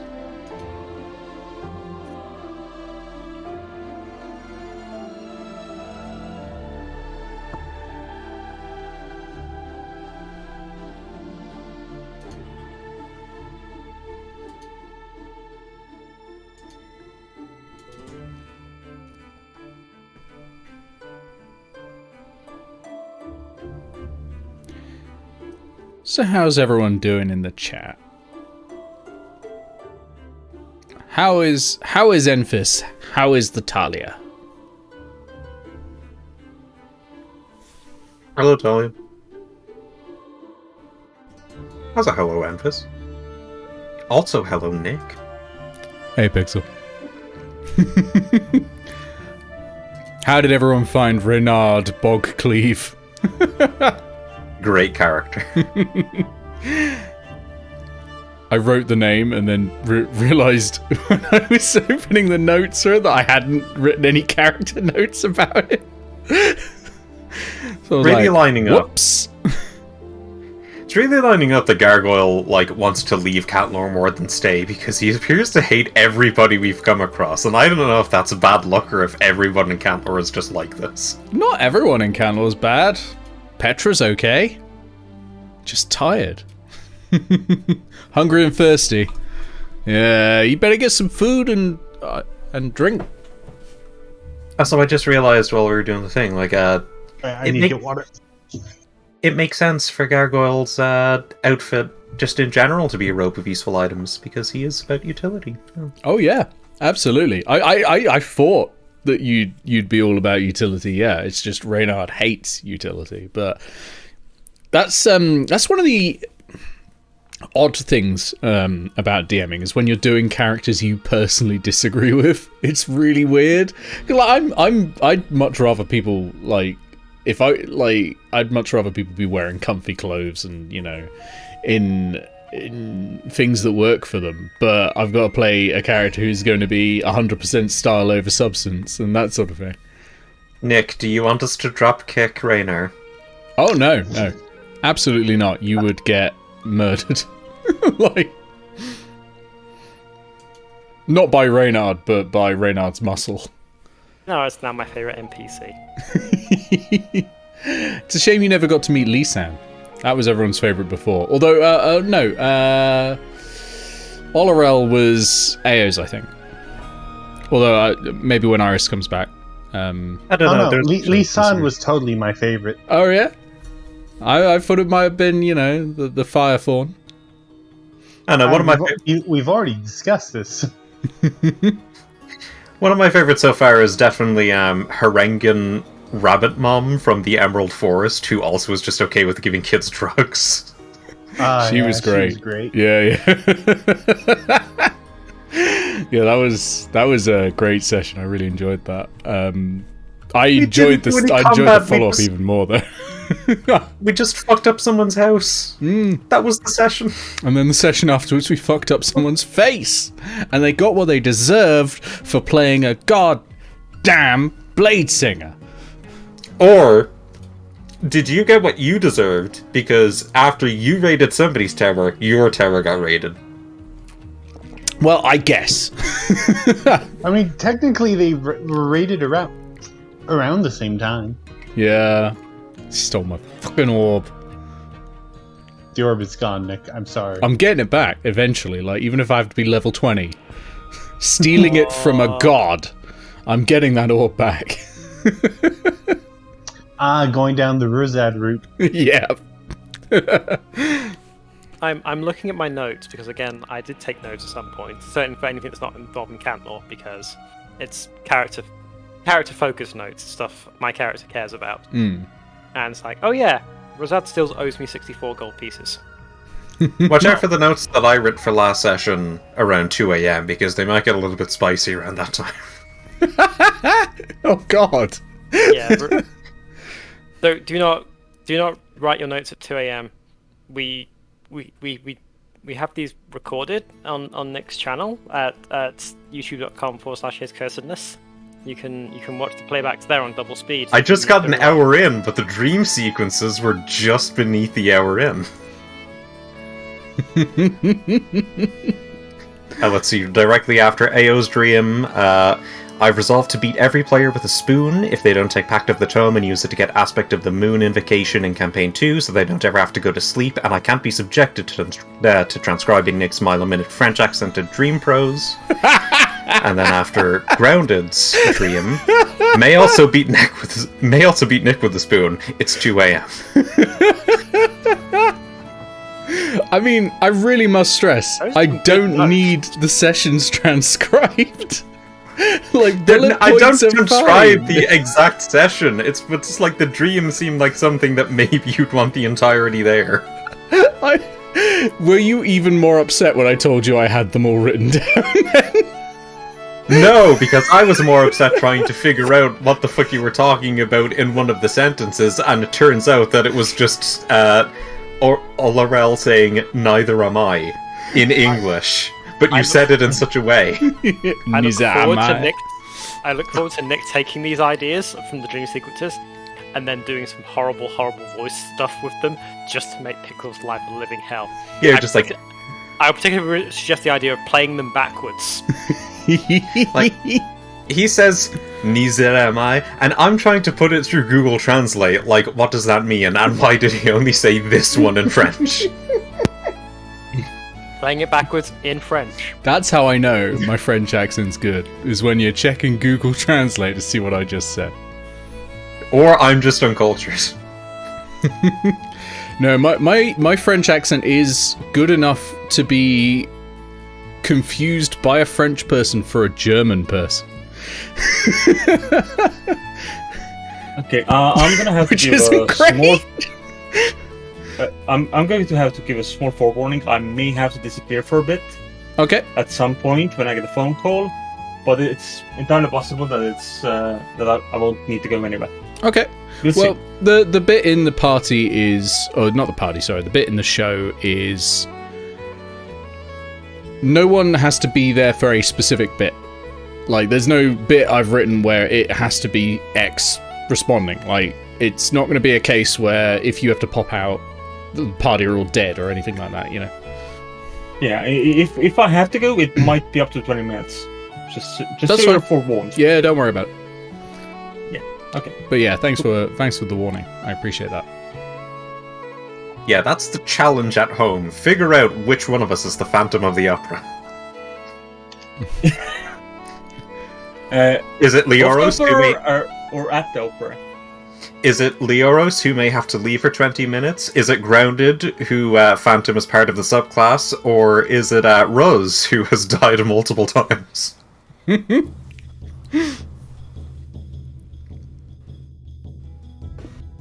gonna dip to No, tidy they do- things and acquire fluids. Enjoy, Emphis. I'm desperately trying not to make a joke.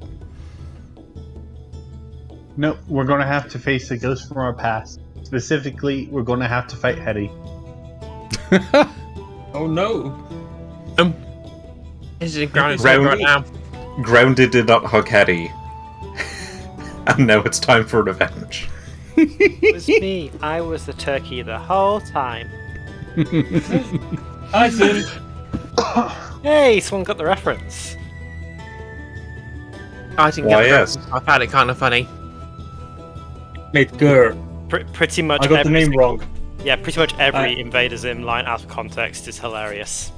Indeed. Oh, It was an interesting piece of show. Yeah, wasn't there like one episode where they had a scene where the animation, like there was an error where they made a police guy walking Yes. through a police station way too big, and instead of fixing the animation, they just added like huge stomping sound effects.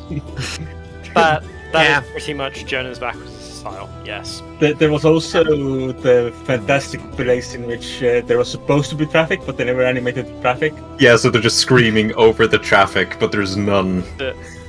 The general vibe for the production for Invader Zim was very much summed up by a comic that Jonah Vasquez wrote as a sequel to John and the Homicide Maniac called I Feel Sick, which pretty much documents surrogately his feelings towards having to work for corporations, which just generally, you don't even need to read John and the Homicide Maniac to know how to understand I Feel Sick with that context. The man was also responsible for the music video for Mindless Self-Indulgence's. Shut me up. Yeah, that's the one. Yeah. All right, I think we're ready to go back to the game. Yeah. I think we're ready. Boom. hold up. I'll just. All right, think we're we're back. ready to go back to the break screen. I wonder if the spoon was visible between the break screen and laptop or not. Grounded could not decide what to wear. no, It's just Gra- eating Grounded- the clothes. So yeah, I'm the only one who loads in quick enough on Nick's screen for some reason. So everyone else would vanished. Yeah, So you you've did not got get the to see- original. You've got the original source, and I have to enable the others. I'm the special. I- I'm just gonna take my tea. See what I did there. Uh-huh. Yeah, sorry, I'm halfway through inhaling my glasses, trying to clean them. I'm not doing them right, and I almost just shoved what's the little arm thing? Is it just called the arm of the glasses? But down my throat. I think so. Yeah. Yeah, Oh or god! handle. Every time I try cleaning them, it just makes them worse. Oh, we're just going to have to deal with this. You know, I'd wager a handle is something that you can put your entire hand around. Out It's of the like- gutter. It's like a handle. No. It's like a handle for your ears. An Eandle. All right, everyone's back. It's time for D&D. So I'm going to ask you a question that I've asked at least once before. What are you wearing? my. Let's start top Would you like left, to know? which is going to be Leros. What is Leros wearing right now? It is, by the way, time-wise, it's about 5:30. Oh, so probably new clothes. Oh yeah, yeah. But describe what you would like them to look like. Surprisingly sleeveless. It almost looks like a dress, but there are also pants. Okay. Pants as in Oh, it's a- trousers, or pants as in Yes. underwear? Both. Okay, cool. You know, the Superman effect. Yeah, pants on the outside, yeah.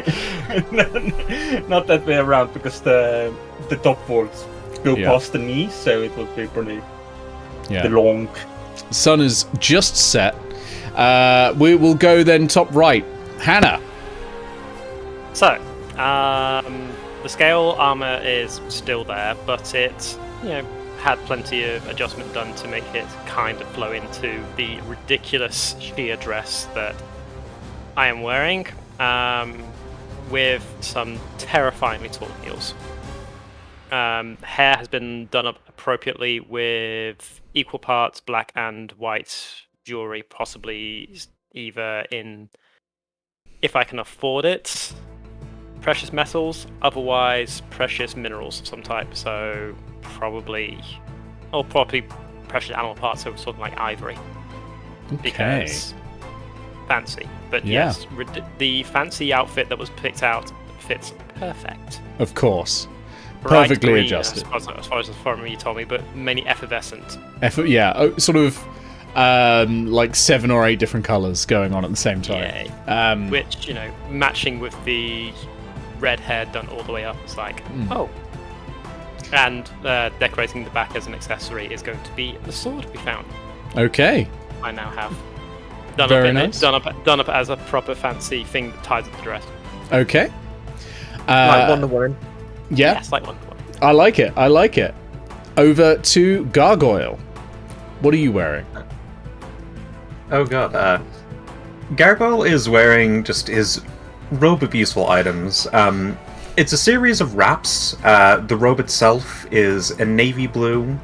There's a sash around the mid-torso that is darker, and the fabric inside the patches is darker, but there's trim around the patches and a trim around the cutoffs of the robe that are silver. And he's taken a silver chain from the warehouse that is sturdy enough to hold some small objects, and has tied it around on one side his cotter pin puller, some scales from his old scale mail that he hasn't been using since Hannah gave him the breastplate, and a strange looking device that looks kind of like a disc. I don't think any of the party have ever seen it before. That is draped around his right wing, so that all of the trinkets are dangling on the front. And on the left wing is much the same, except tied into the chain is an arrow. The dagger that he has been using, the returning weapon dagger, in the mirror run. And what seems to be a piston from one of the Thunder Gauntlets. Very nice. Grounded, you're up next. Okay, so Grounded has basically conceded that she does actually quite like wearing the, she's growing up, she hasn't actually had much of a chance to wear a dress, and she does actually quite like it. But she's basically wearing the boots with her slippers of the spider climb underneath, as she's been doing with her normal boots. Mm-hmm. And she's also basically got, she's basically wearing her tunic that she got from her brother, or at least parts of it. Because, obviously if she decides to climb a wall, she doesn't want to just be wearing a dress. That makes sense. And lastly, and certainly not leastly, Eao. I mean, you've already described the outfit, but give it to us one more time. I've shown the outfit in Discord. I haven't actually described it. Oh, that's a good point. Yeah, so definitely, let's hear about it. The most striking feature on her outfit is certainly her new top hat. It's a very nice silver top hat. It has a large black ribbon tied around it with a feather in it. She has a very fancy. It's like a plain white shirt, but it's very fancy. It has a bunch of frills in the front, and also on the shirt she is wearing the Dionysian brooch. Mm-hmm. Because she's not going anywhere without that. Yep. Well, it's quite a fancy piece of jewelry anyway. Like it'd fit. Her pants are for the most part very. It's like a dark velvet pair of pants that has some nice designs embroidered onto them. Although you can't see most of the pants because she is wearing some very tall dark thigh-high boots. She also, if you look at her hair from the back, has a very nice what looks to be a gem-encrusted hairpiece, holding her bun in place. Fantastic. All right. She also has a few golden rings and bracelets that she's wearing, but that's coming from her own inventory. So. Yeah. And they're very plain. Every single one of you who hasn't got inspiration, add inspiration now, because that was wonderful. And yeah, you're off to the well, it's not the opera. You're off to a play, to a wonderful night. It's a little chilly tonight. It's not too bad though, because again, Cantlore's weather internally is pretty controlled. It's a pretty controlled environment, but it's a little bit chilly tonight. But it's not too bad. And you arrive, and there's quite a lot of murmuring and chatting as you approach Sky Theatre, which isn't too far away. And quite a crowd has formed. From just a quick look at it, the crowd, you already spot a few familiar faces. So you can see, I mean, the most obvious one, Roostmaster Varixis is here. Floating over everyone else. Quite obvious, Roostmaster Varixis, to be honest. Beholders tend to stand out. Gonna take a few Technically, they don't steps stand. back You need feet to stand. from They float the rest out. of the group. Yep, so you take a step back. As well, you can see standing over... She's quite tall. She's a little bit taller than most of the others, is the Archbestiar, Caladina Trench. Gonna And take a few steps away from Caladina Trench. one character that Eao will recognize and no one else does in his priestly robes is the Icosar Recruche, the orcish priest of chance and dice. And yeah, they're all in the crowd. There's people wandering around with trays of drinks. It's, champagne, that sort of thing. And there's just a lot of general chat. As you approach, Toady runs over to you and goes, "Oh, great," grabs one of the flutes of champagne on the way past and downs it. I'm jittering. Okay, what I need you to help me with, I need you to lead the cheering, right? At the end of every act, I need you all just really going for it, okay? Because then everyone else will be going for it. Anyway, I think you're gonna like the story anyway. I think it's pretty good. All right, I wrote it, so I have a vested interest, but I think you're gonna like it. But yeah, just make some noise, cheer really loudly. Just one thing: if any of you are relying on magic, the audience area has an anti-magic zone in it. It's stop people, messing around, setting up thaumaturgy, that sort of thing. So if you need to cast any spells at any point, if something happens, nothing's going to happen. But if something happens, you need to step out of the seating area, okay? It's only in the seating area. If Roostmaster Varixis spots you, you should be in the seating area. Got it. If Roostmaster Varixis spots you, you're going to be in an anti-magic zone anyway. This is something Gargoyle would understand. The main eye of a beholder is an anti-magic cone. But yeah. So if you if you need to do, I don't know why you would, but I don't know. I'm just worrying. So I'm thinking of all the little things at the moment. This is my production. I'm in charge this time, and everyone else is already getting ready. They're casting all the spells that they need to, using disguise and Cody, you'll be fine. I don't know. I'm gonna cut. Do you have faith in your project here? I'm sure it'll be great, but it was kind of last minute. Then I'll be happy to help. Don't worry. I'm going to cast guidance and Toady. You've got this. You know what? That makes me feel good. Thank you. Okay. Anyway, I better go get my costume on as well. I've got to look like the star of the show. Well, I say that. Dimbles is the star, really, but I'm very happy with who I'm playing. It's a team effort, right, though? Oh, yeah. I mean, I wrote it. I just... Dimbles is the best actor. So, okay. And really, to credit to Dimbles, acting through that STD. Yeah. An actor is only as good as the story they got to work with, right? That's right. Yes, I'd better go. Curtains are in... Don't worry, Toady. You got this. Break a leg. Oh, break a leg? No. It's a saying on the mainland. It means good luck. What a weird way to say good luck. Who says that? It's break a leg.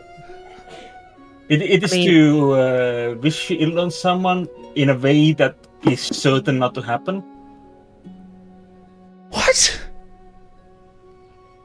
Anyway, I used to break my 10 leg minutes. all the I've got to go. You used to break your leg all the time? I'll remember that. No, I've got to go. Okay. All right. Yes, take your seats. Show's starting in 10 minutes. Don't forget to cheer at the end. Okay. Wait, I do have a question. Yeah. Is Roostmaster Rexus in the audience? Yes. Yeah. I'm taking a seat next to him. Okay. Isn't he like floating? He's not in a seat. He's next to the seats because he doesn't fit in a seat. He's a large sphere. But Yeah. That's his own personal box floating above the audience. Yeah. I don't think you've ever met Roostmaster Verixis. I don't think you went to Conjurer's Roost. I did not. No. So Roostmaster Verixis isn't going to pay you any attention initially, but we'll see. Actually, no. I think I'll take a seat next to the Icosar. I can't pronounce The it. Icosar. Recruit. Yeah, there it is. Yeah.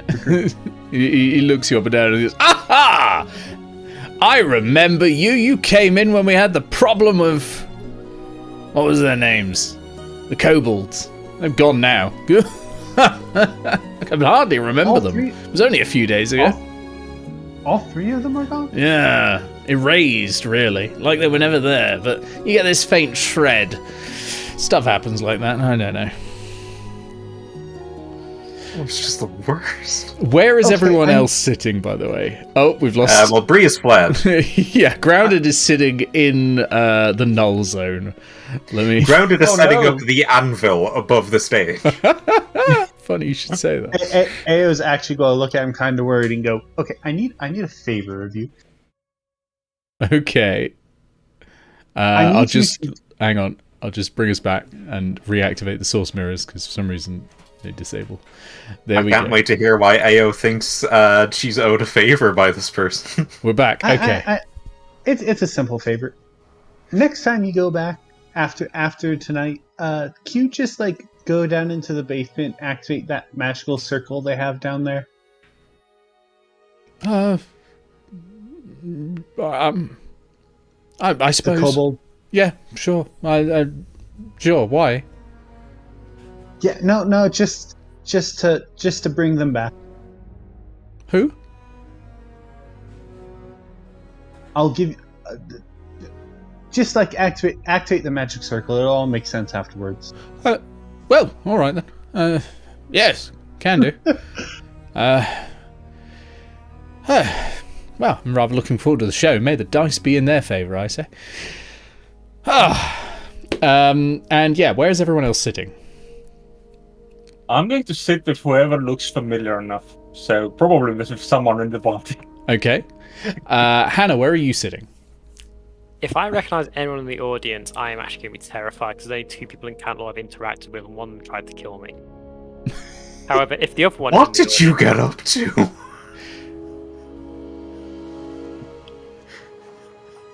The same thing as everyone else got up to. Roll We me. got captured and almost tortured to death. Roll me. Sorry, not Verixis to- didn't immediately try to kill Grounded. Roll me perception, and I'll let you know if you can see someone who seems friendly. No. I'm just going to say no. Yeah, that bad? 5. 5. Okay. I can call possession. No, not able to see through the sea of people at the moment. You can just sit next to a random person. I will roll Yeah, to see who you've sat next to. For reference, the only people I've interacted with in Cantlore are Postmaster Ferric and what's her name, the Inquisitor? Alana. Oh, and Petra. Also, Ilani, yeah, yes. that's better. Okay. Well, I will roll Oh yeah, a d6. she is actually written on my sheet for important reasons. Let's roll a d6 and see who you sit next to. 3. A 6. A 3. A 6. Is it? I don't like this d6. This one has been nothing but trouble. It's all my bits.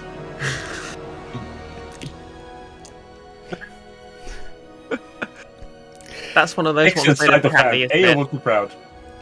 That hurt, but that's coming out later. All It's right. gonna hurt even more. It's still gonna roll a 1. Whew. Rolling a 1 on your harrowing poo experience. As you go, number 1, yes. Yeah, Zero sent a Well, it's link to number these. two. They're gummy D20s and D8s and D12s. Anywho. Anyway, I've been waiting to do that all night. So, you sit next to just a person who's wearing just a hood over their heads. And you sit down and you immediately recognize the person to your left. The Drow Inquisitor. Can we fill in the Cantlore suspicion meter, please?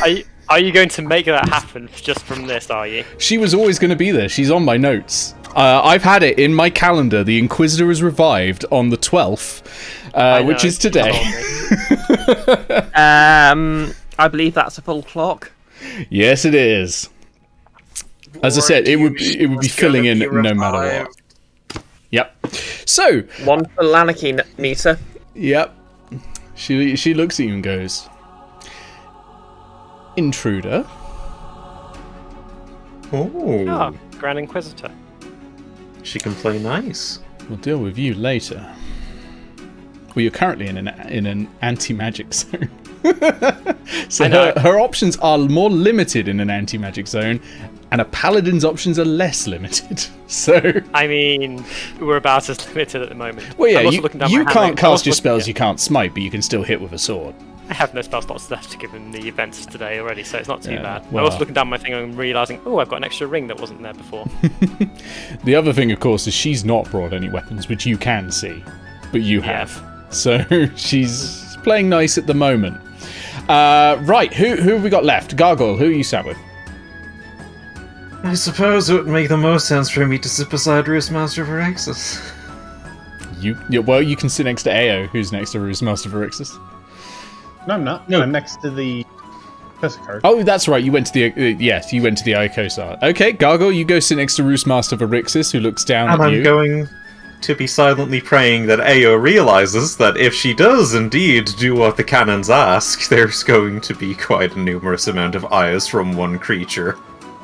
Probably going her way. Why would Eao care? Grounded, what is wrong with me? Just mixing up the rogues. They're all the same, aren't they? I am going to be disappointed by the end of this session if I actually have said grounded and you haven't done that at least once anyway. Where have you been? You hear this gurgling voice in your head. I've been looking everywhere for you, and I see everything. I've been staying in the accommodation. It's been a stressful few days. Roll me deception, please. While I double check the stats of a beholder. Spoiler, they're high. Ooh, imagine that. That's a 17. Oh, well done. Because that does beat the passive insight of a beholder. Very well done. He's like, you always do hide away, don't you? Miserable whelp. Still, let us watch the show, shall we? And lastly, Grounded, where are you sat? Okay, first question. Has the Roostmaster received any interesting packages? Oh yes, that package has arrived. They haven't seen you yet, but they aren't looking around much. They're a little distracted by their pet. And if you're Yeah, more yeah. vocal than the rest of the audience. Now, you have a choice here to make. Are you going to do it for the bit? There are other people to sit with, and I can roll a d6 for you as well. Okay. You can roll a perception check to see who else might be in the audience if you want. Yep, I'll roll a perception check.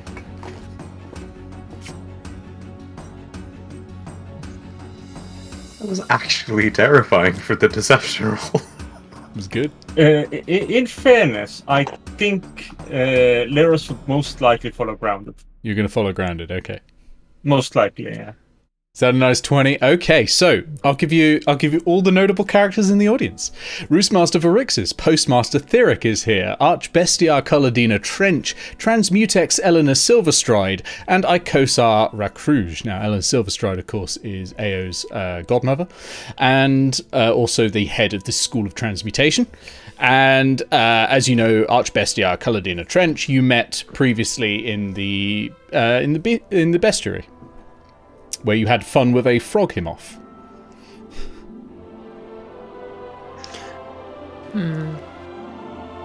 I will say Varix also wormed his way into my mind right now so much that I thought it was a frog holder. A frog holder would be amazing. I'm having ideas. A beholder, Well, that's but instead of smaller No. beholders, they're frogs. So, Yeah, where's it going to be, that Grounded? would be- Okay, these options are all very tempting because it's absolutely in character Grounded just to sit right next to Gargoyle. On the other hand, she recognises both the Postmaster and the Beastmaster, whose name I've completely forgotten already. Culladina Trench. Yeah. I'm going to say she's probably going to sit next to Trench. Okay. Ah. You. I remember you. Yeah. We had the problem with the big frog. Yeah. You were interesting. Lenin? Yes. Mostly. Well, it was Lenin or Leonol. But I think we'd know if the latter were here, or at least I should. He's not leaving, Leros, you'd probably know. A Leonol is like A celestial. quite a high-ranking celestial. And as you know, you are a divine soul sorcerer. You'd probably know. Yeah, that's the one. That's the name of the subclass. Yeah. Yep. So you've got that link. You know what those are. Anyway, you all finish chatting. Curtains open. Everyone goes quiet. I'm going to put on suspense music for some reason. I know. And out come the cast. You don't really... You sort of recognize them. It takes you a while to work out who's who, because they're using disguise self to alter their appearance to match particular shapes. However, you do immediately recognize who they're portraying. Out of And curiosity, does the beholder nullify their magic immediately? no. Good. Do we notice one with a limp? The beholder can activate and deactivate the... Okay, good. There's no one with a limp, but they all come out and they stand there and they take a bow. And Dimbles speaks up and says, "Hello." Dimbles is dressed like a stereotypical fairy tale princess, with a long orange tail and two horns. Good evening, everyone. I am playing Landed of York, Princess, and I am introducing the rest of the cast. We have, and points to Toady, who is dressed in full plate and has long flowing blonde hair. Anna Danville, noble paladin. We have points over to an edgy rogue who's swigging from a tankard of beer. We have Eao the thief, played of course by Bucket. And we have further over, this of course is the court advisor, Nerdly the Nerd. And and finally we have a group of heroic bards, and they're all played by the same person who's cast mirror image on themselves.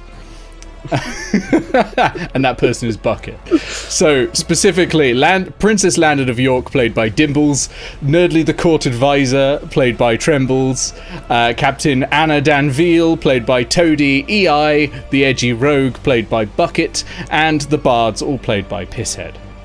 God, it's a good thing we didn't spend too much time with these guys or anything. Steve, however, is not visible. Don't know where he is. Someone has to understudy. So I'm not going to do the whole play because we haven't got that much time and I haven't written a whole We're play. going to I'm play. not insane. So I'm going to give you a We'd plot abandon the play. synopsis of what happens. Is it a musical? It is not a musical. Please.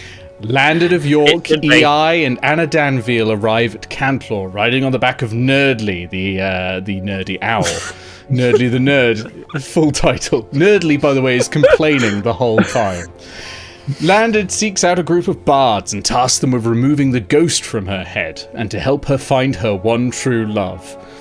Nerdly thinks they should be careful and not rush in. An illusory crowd, so this voice comes out of everywhere and chants, "Nerd!" And the audience starts laughing along. Yeah, yes, audience participation is required.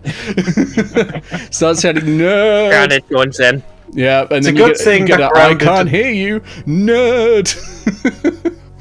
And it just gets It's a a good little thing we're louder. laughing. The beholder is laughing at this, yes, but not much. Just a little light chuckle. It's a good thing that Grounded didn't tell anybody that she's got a hag in her head. Or else they might connect some dots. Indeed.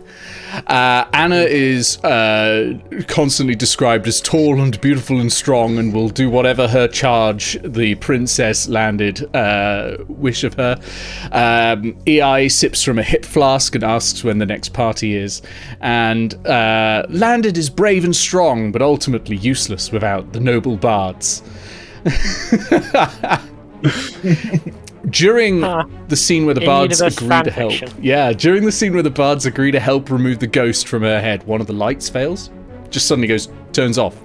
Roostmaster Vrixis audibly chuckles at that because the crew look a little odd and then try and go back, but the light's just gone, and Anna has to step back into another spotlight, which is already occupied by Landed, and it's just a little odd. And they end the scene a little quicker than they would and leave in a hurry, and the act ends. We cheer. I cheer anyway. Yep. Grounded in I as stand and I enthusiastically as possible. Excellent. Roll me a group performance check, please, and we'll see how well that gets the rest of the crowd going. I'll just take the highest number from all of you. This cast seems Yeah. a little familiar. Yeah, I'm going to say Grounded's not been paying too much attention to the play because she's just been sort of desperately sort of chatting in her head with the shard of Hetty that's her performance. Performance, you say? Yeah, performance. 21. Nice. 8. Gargoyle's just like, well, that's just a ridiculous flanderization of all those characters. But in his head, because he's not talking. Oh, I see. He's not saying this beside Roostmaster Briggs. Okay. 18 from me. Okay. 22. 22. I think that's the high score. Leros, what did you get? 13. 13. Well, 22 is good enough to get the crowd going. There's a proper bit of cheering. Everyone gets up, and one of the bards conjures, not one of the brass cannons, but just a lowly bard who doesn't even deserve a name, conjures in a ton of tables. And food appears on the plates, and everyone starts sitting down. Wine is poured for everyone. Actually, Gargoyle, you overhear a heated conversation, and you turn around without actually having to move your shoulders because you're an owl. You turn around and you can see that Pisshead and Steve are arguing. And they're arguing about the light. Steve's adamant that the spell shouldn't have failed. And it can't fail. It's just the light spell. That spell works for an hour. Someone must have dispelled it.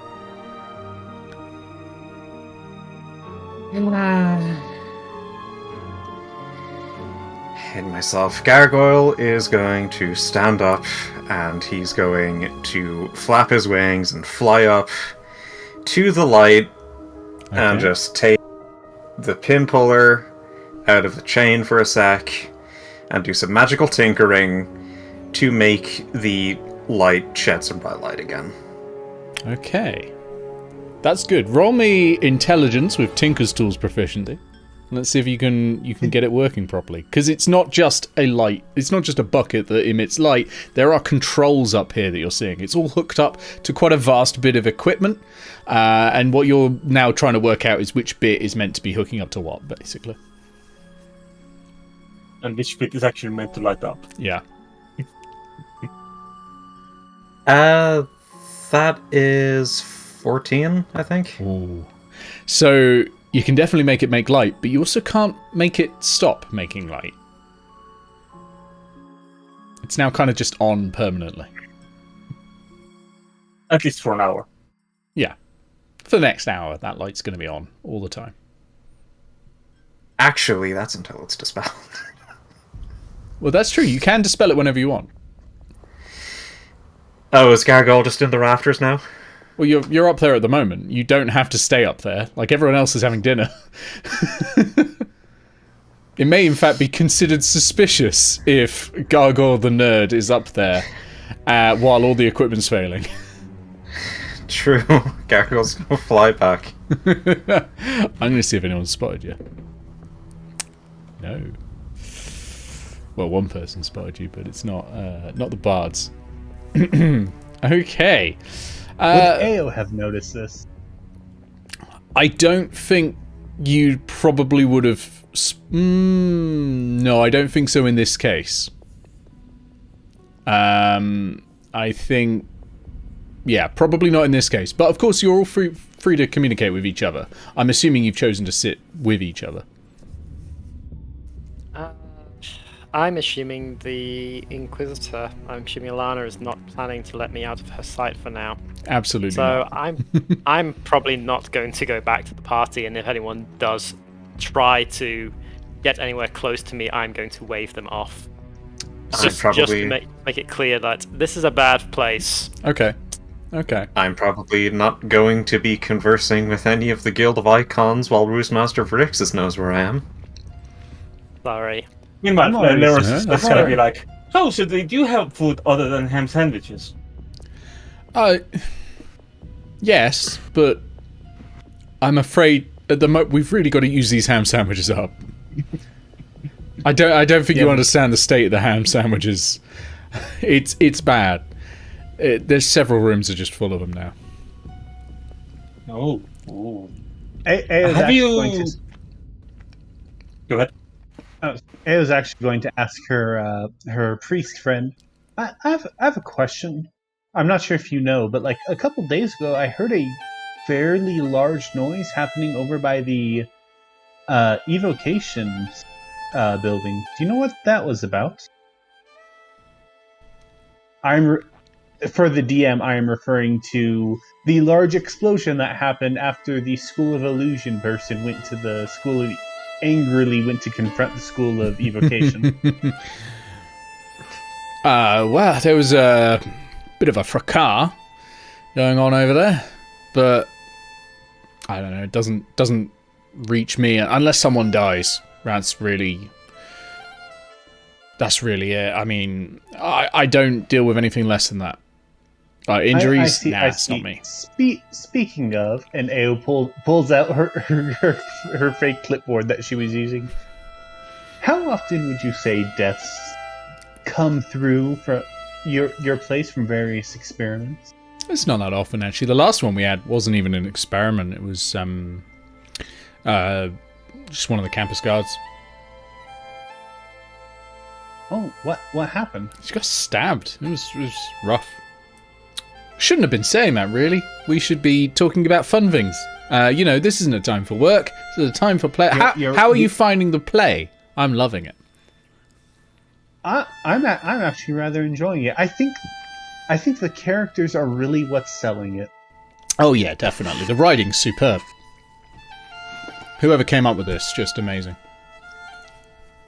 I truly am wondering what's going to happen next. How does this all end? I know. I can't possibly predict it.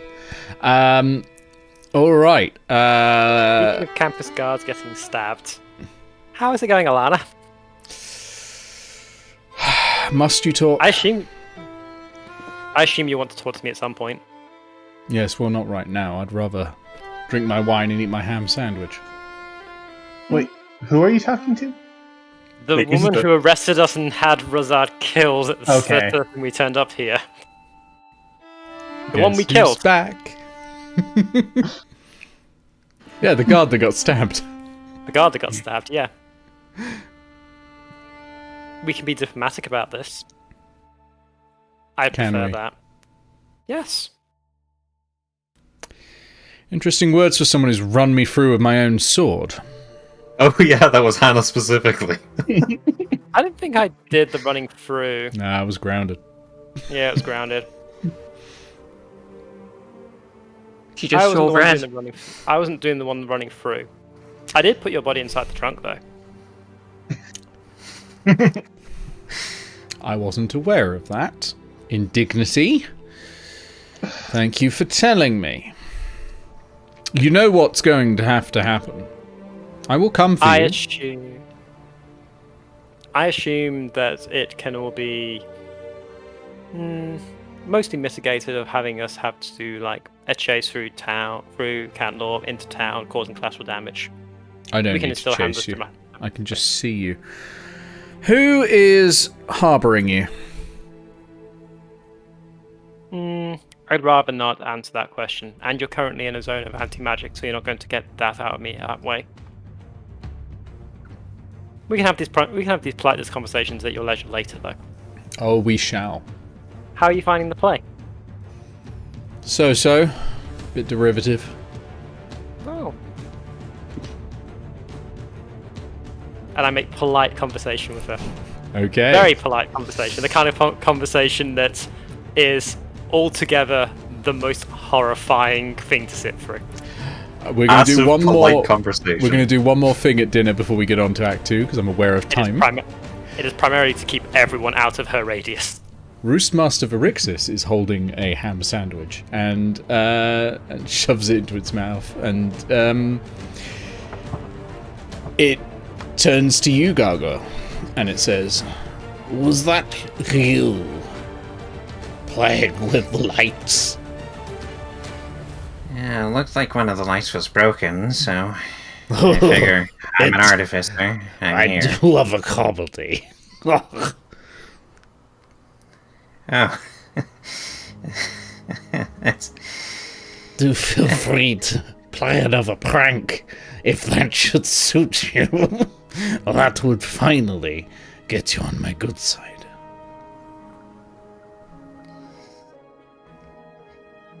and he's just scarfing down ham sandwiches while he's doing this. Talking with his mouth full of ham sandwiches. This is not in your head, this is just him out loud. Have anything in mind? Maybe you could dispel one of their disguises so they're just standing there in their underwear. Tempting. Got a scroll? Dispel magic, of course. Well, yes, but Gargoyle can't cast the spell match.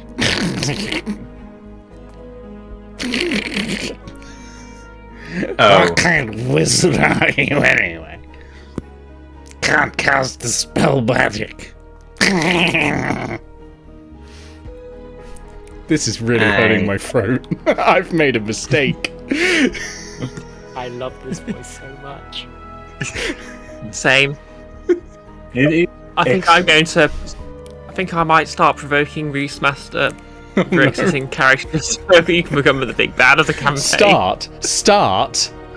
You've already sent, like, a weapon to Roostmaster Varixis. Oh, I have only just started, Nick. I've only just started. So, how's your week been? Peaceful without you. Fretting about the place, shedding feathers. Anyway, we are going to Act 2 now. That's it. Small talk done. Act 2.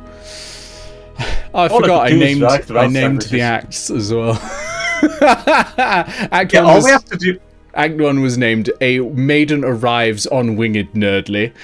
And Act 2 is named But What, Pray Tell of Love? I do like the fact that we've now discovered all we have to do to defeat Roostmaster Varixis is just have Nick keep talking as it. Yeah. So, everyone convenes back in various chairs, and everything goes quiet, and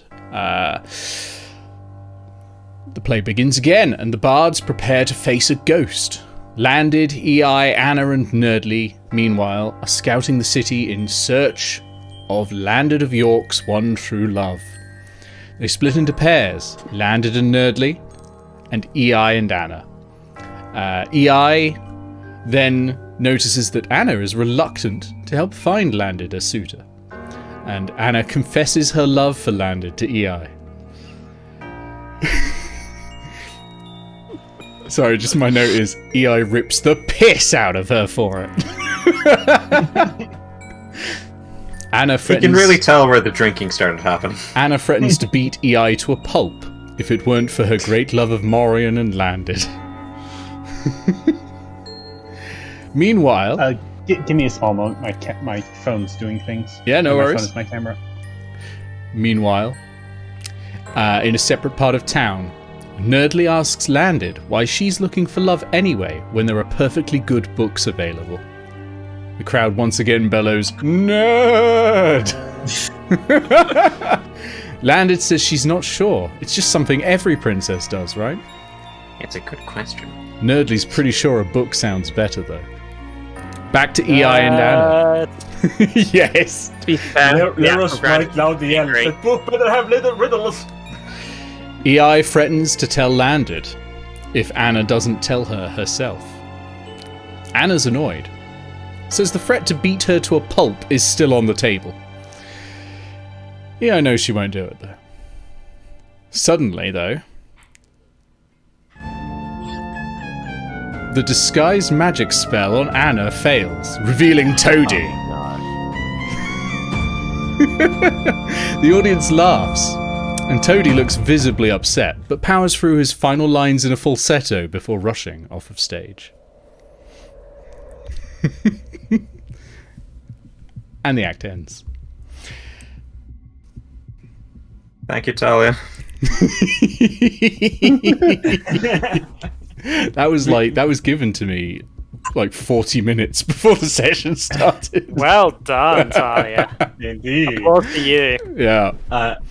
I assume we are rolling performance again for. Oh group yes, rolls. I'm going to need a group roll of performance to see how well you've cheered the end of Act 2 as a brief That's interlude 9. happens. 9, okay. His opinion is one better than before. I burn inspiration. By is the a accurate 23. observation, Oh, right, why yes. do you need love when you have books? Inspiration is good. Not when I roll 5, then 2. Ooh. I fixed my natural 1 into a 22, so I'm good with Yeah. it. 22 is Total good. 11 from me. Can anyone beat a 22? I 23. only got a 21. No. 23. Okay, 23 is good. Once again, the crowd are going for it. Like, they're really enjoying this. They're not 100% sure if the magic failing is on purpose or not. Whether this is, like, secretly turning into a comedy. Roos Master Verixis is really loving it. He's like...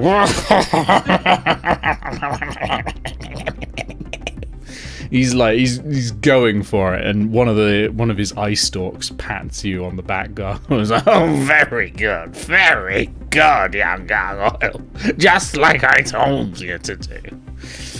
Anyway, during the interlude, basically you're not even out of your seats. The bards run up and down with champagne flutes. Anyone who needs to go to the toilet can get up and go, but Dimbles comes up to, it's going to be Leros and Grounded. And Leros and Grounded, you're both with Culdina Trench, right? Yeah. Yeah. Comes up to you two. Something's shutting our magic off. It's ruining the show. If we don't nail this, we don't graduate. I need you to find out what's going on. I can't have this. I need... Everything has to be right, okay? And start scratching his crotch. But sorry, force a habit. Yeah. So Steve's losing his mind because nothing's working up there properly, and it's like someone's touched it and ruined it. And just then, Steve falls from the gantry above tries casting Featherfall, but slips into the anti-magic zone above the audience. Dispelling the effect on himself immediately, he crashes into the chairs, landing on... Who's it going to land on? Oh, wow. No, actually landing on Leros. Can I catch? Yeah, you can try to catch. Do I need to roll for this? Yes, let's go raw dexterity for how quickly you are to try and catch him. You're not going to take any damage for failing. It's just whether you catch or just miss. 21. Oh yeah, you catch him. Like, vroom. He looks up at you. He's like, "Who the hell are you?" Pleasure to meet you. Don't worry about it. And I put him down next to his colleague. Dimbles goes, "Steve, what happened? Like, I was pushed. I didn't see. But something hit me in the back and I was gone. Someone doesn't want us to graduate, Dimbles. I don't like this. I'm not going back up there. You go get someone else to do that. I'm not going back up there. It's dangerous."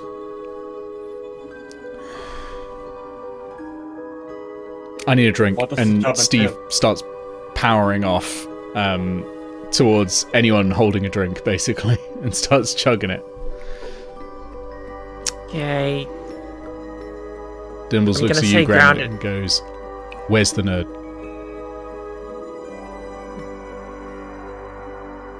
He's with the eyeball. That eyeball creeps me out. Can you go over there and get the nerd to go up in the gantry? I don't think anyone else is going to understand how it works up there. Plus, the nerd can fly, right? I see no reason not to approach the eyeball. I'll be honest. We'll do it. I might have sent the Ruse Master a slight death threat. I don't have time for this. I don't have time for this. Yeah, thank you. Okay, fine. I think Kaladina Trench is going to keep quite tight-lipped about what she said. You go, Grounded, can you just look out for... Keep an eye out, see if you can see who's doing this. Do you have any theories? I'll be back in a bit. I've got to go and get prepared. I'm going to see if I can calm down Steve.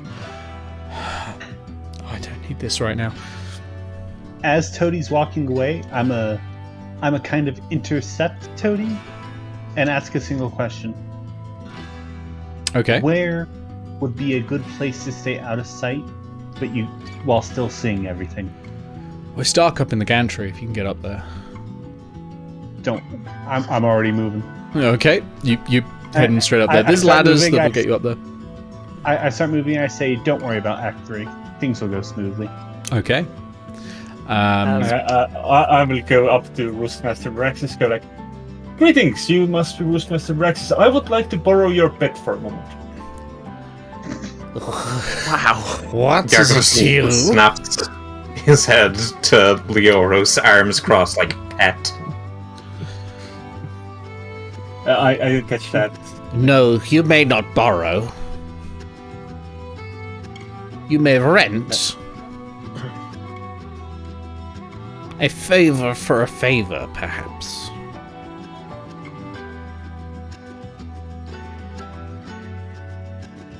Well, I will listen, but I won't promise anything. You hear the favor in your head.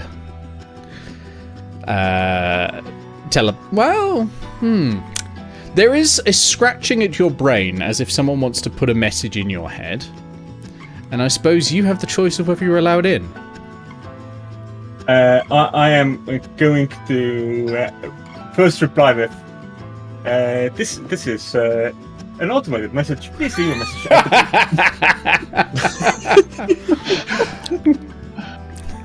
Okay, are you gonna allow the telepathic message in? Yes. Okay, you get... Kill for me the postmaster. Ooh, no. I think dragons are pretty cool, so... Oh, you I know, can't see do that you?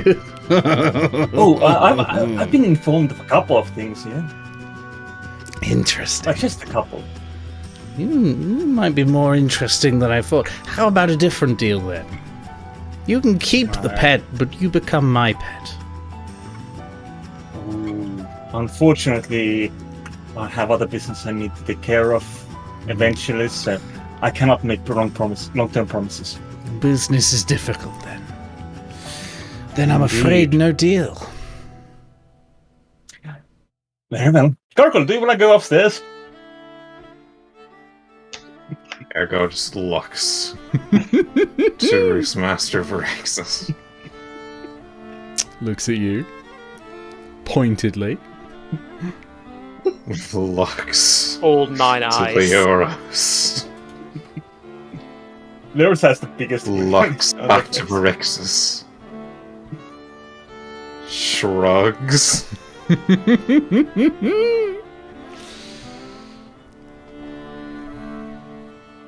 Bares his teeth and stares at you with one of his eyes in particular. Not much happens though.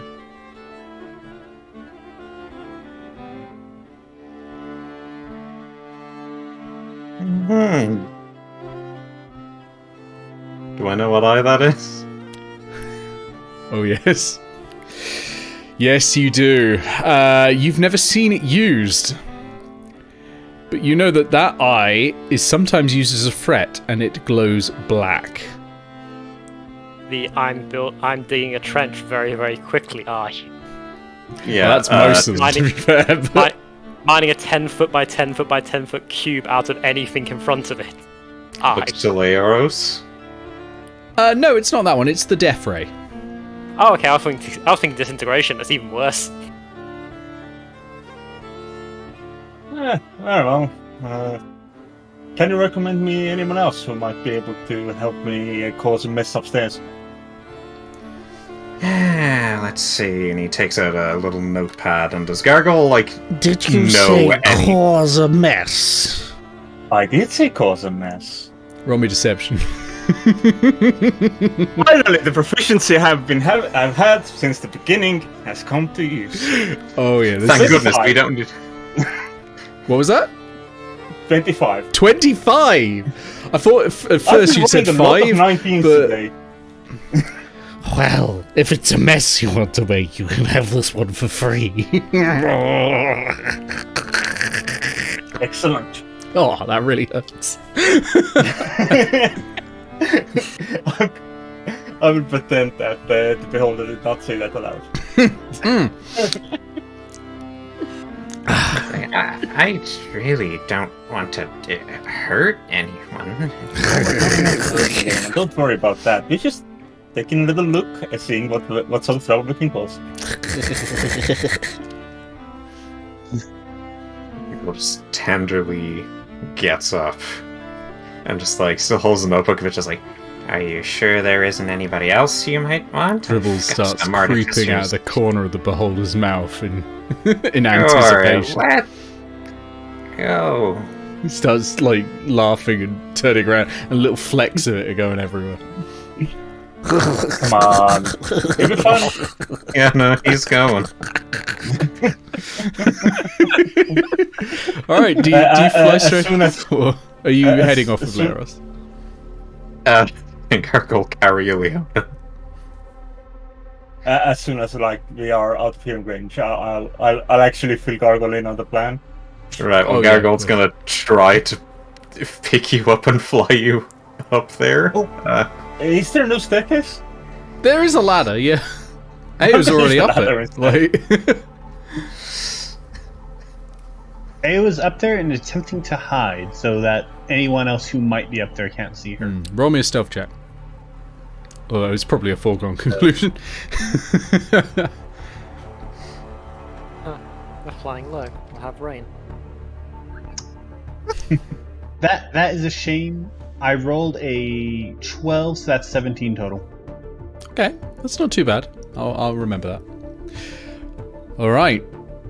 It appears... I will follow Gargoyle up after Gargoyle has flown, and I'll use the ladder instead, because as previously mentioned, Leros is not a light character. Well, Gargle, what you see up here is the same apparatus as you saw before. A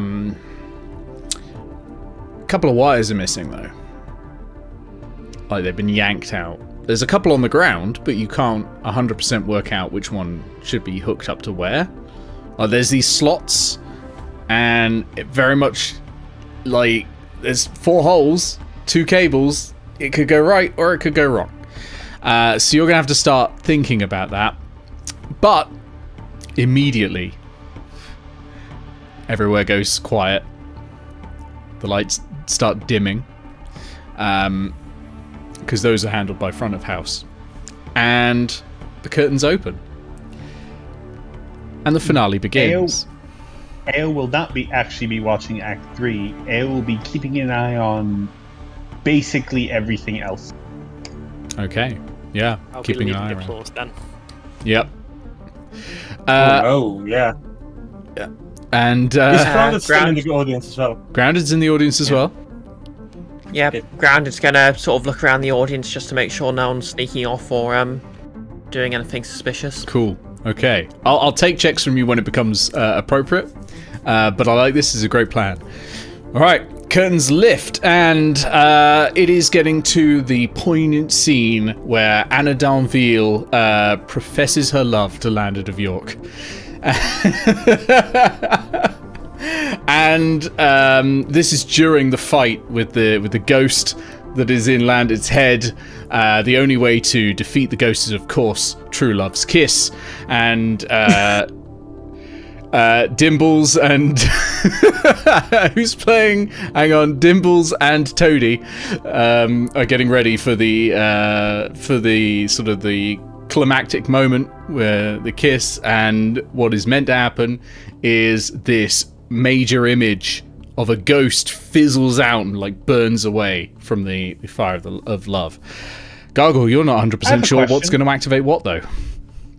I have a question. Hmm? Grounded, how does Grounded feel about this? About this romance plot? Well, since Grounded, like me, is asexual, she doesn't really understand Raymond's plots too well in the first place. So she's just like, yeah, it's a good story. I'm only asking because, like, this character is meant to be, like, a facsimile of you. This is how Toady sees... Well, this would be... Yeah, it was Toady that Yeah, wrote Toady was right. This is how Toady has seen the events and adapted it to something. Yeah. While drunk. He on the other hand, Almost is certainly. completely red in the face, but looks a bit... It could just be the heat, to be fair. It is... It is the heat Yes. at the moment. Yeah. How am I making an intelligence check? So what what we're going to do is we're going to do this as a minor up skill challenge. I'm going to need you to tell me what kind of check you're going to do to work out really what button you need to press to activate the big finale, and also any further complications that come from that. This seems like an investigation check for figuring out. Sure, That's all right. you can do investigation. I'd allow that. That's perfectly fine. I'm going to need a DC 15 investigation check, please, for a success. Can I give guidance on this?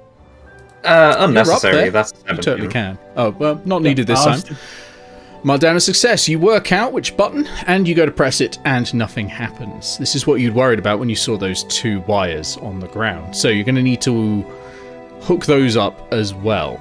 You're, however, slightly worried that if you hook the wrong ones up, you'll short-circuit the entire thing and send basically an arcane overload throughout the system. Now, the one thing about skill challenges, you can't use the same skills you used last time. So, what is the plan this time for working out which wire goes where? Would I be able to perceive any of the finer details or colors? You can perceive. I think that's perfectly fine. It'll be a little bit harder perception. I think I'm going to need a DC 20. Oh, think I would well. Yeah, you with can the definitely benefit get of a guidance. inspiration. Yeah. 20 and then plus 4, and then with a flash of genius, that's a 21. Did you use the 1d4 as well? I didn't use the 1d4. Hang on a sec. Okay, never mind the flash of genius. That didn't. Yep. Guidance is lovely sometimes. So you've worked it out, and you slot them in, and you press the button again, and the ghost disintegrates just in time. People were like wondering if it was going to happen or not, but really, it's added a little extra tension, and people have appreciated that. And the kiss is magical. The ghost disappears, and people start cheering. Grounded and Hannah, I'm going to need performance checks from you for whether you're able to get the character properly going. We're still getting guidance for this. No, Leros is far too far away. I'd be tempted. Yeah, I to think it's a find- touch spell, isn't it? Given that I've been sitting next to a rather dour inquisitor the whole time, Yeah. I'm hopefully going to be having some of my infectious, genuine joy at watching a nice story play out on stage rub off on her. And I'd like to roll persuasion to help her lead the charge as well.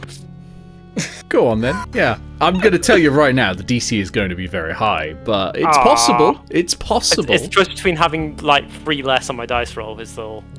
Murdered Anol's entire pack. Killed a person. These are the people we're trying to be tsundere with. The DC will be rolled 22. Would you like a 23? No, that's exactly a 22. Rolled a 16 Well, on the dice. that passes. That's 6. Yes. Well done. Okay, she's like a little embarrassed that how much she's enjoyed it, because she likes to put on this image of being really stoic and really like not really moved, but there are tears. There are actually tears, and she stands up and she's just like, yes, that was amazing, and everyone's seeing it and they start going as well. They're loving it. Right, what I will also need, can I have a perception check, please, from Grounded? You can tell she's really happy because she died a few days ago. It's the little things in life that make you realise it's worth living after you've had a near-death experience. Well, post-death experience in this case. I mean, it's near on the other side of the actual problem is the thing. Oh yeah. That's an 18. 18, okay. That's not going to be enough. Okay. And lastly then, as Inspiration. No, it's too late now. We're way past it now. The cast exit. There's cheering, and they come back on just for the long core bow. I'm going to need perception from Leros and from Eao.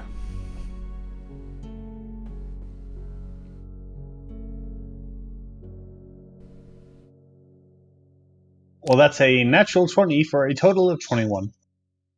A 6. Okay. Wait, we have the same perception modifier. I'm only a +1 on perception. I'm pretty impressed with the 27 stealth check I've just rolled, to be fair. So, yeah. Give me, at disadvantage, because the attacker is unseen, Gargoyle, strength saving throw, please. As It's a something natural 20. shoves you. What is the number, please? A natural 20. It's at disadvantage, No, so the you've done it number. twice, right? But what? Oh shit. Oh. You can do 2 20s. I'll be okay with that. First one's a 20, the second one is a 1. Oh no. Nice coining. Oh, that's destiny. That one is. You are shoved straight off of the gantry, and you start to fall. You have enough time to open your wings and fly. What? You will. I know I didn't see. You'll the hear probably Gargoyle scream, right, in surprise, and shout in surprise. So you'll look immediately, and there is this shadowy figure over the gantry, and it is like taking a sword and just ramming it through bits of the gantry, trying to break it as quickly as possible. I'm still And the standing lights right bonus start there. to go action off. dash. Bonus action dash. I'm making my way over there. Your bonus I action mean, I dash. was lightning also still speed. standing Yeah. there. You're standing there, yeah, but this same. person is like feverishly attacking it as quickly as they can. Like it's taking you by surprise, which gives them approximately, according to the rules of D&D, 6 seconds. Gargoyle's gonna to yield snap a his surprise around. Can he see what's happening? Roll me perception at disadvantage because you are falling at the moment. Well, actively unfalling at the moment. Baleros, you're right there. Eao, you're fast enough to be right there at the same time. What are you two doing? Immediately, because I was dashing over there, drawing sword, attacking. Okay. Okay. 14. 14. No, not from there. This person has a pretty good just general stealth because they have pass without trace attached, so they have a +10 to anything that happens. Pass without trace is great. Yeah. It's just a great spell. Just cast it like whenever you can. +10. Oh, It's one of the very few I've got a static question. bonuses to. Yep. And that's an 18 to hit. What was the question first from Ubri? 8. So have I noticed the shadowy figure as well? You'll have noticed there's a commotion going on, but it's dark up there and you're in light at the moment. Okay. Eao, you will hit. Roll your damage.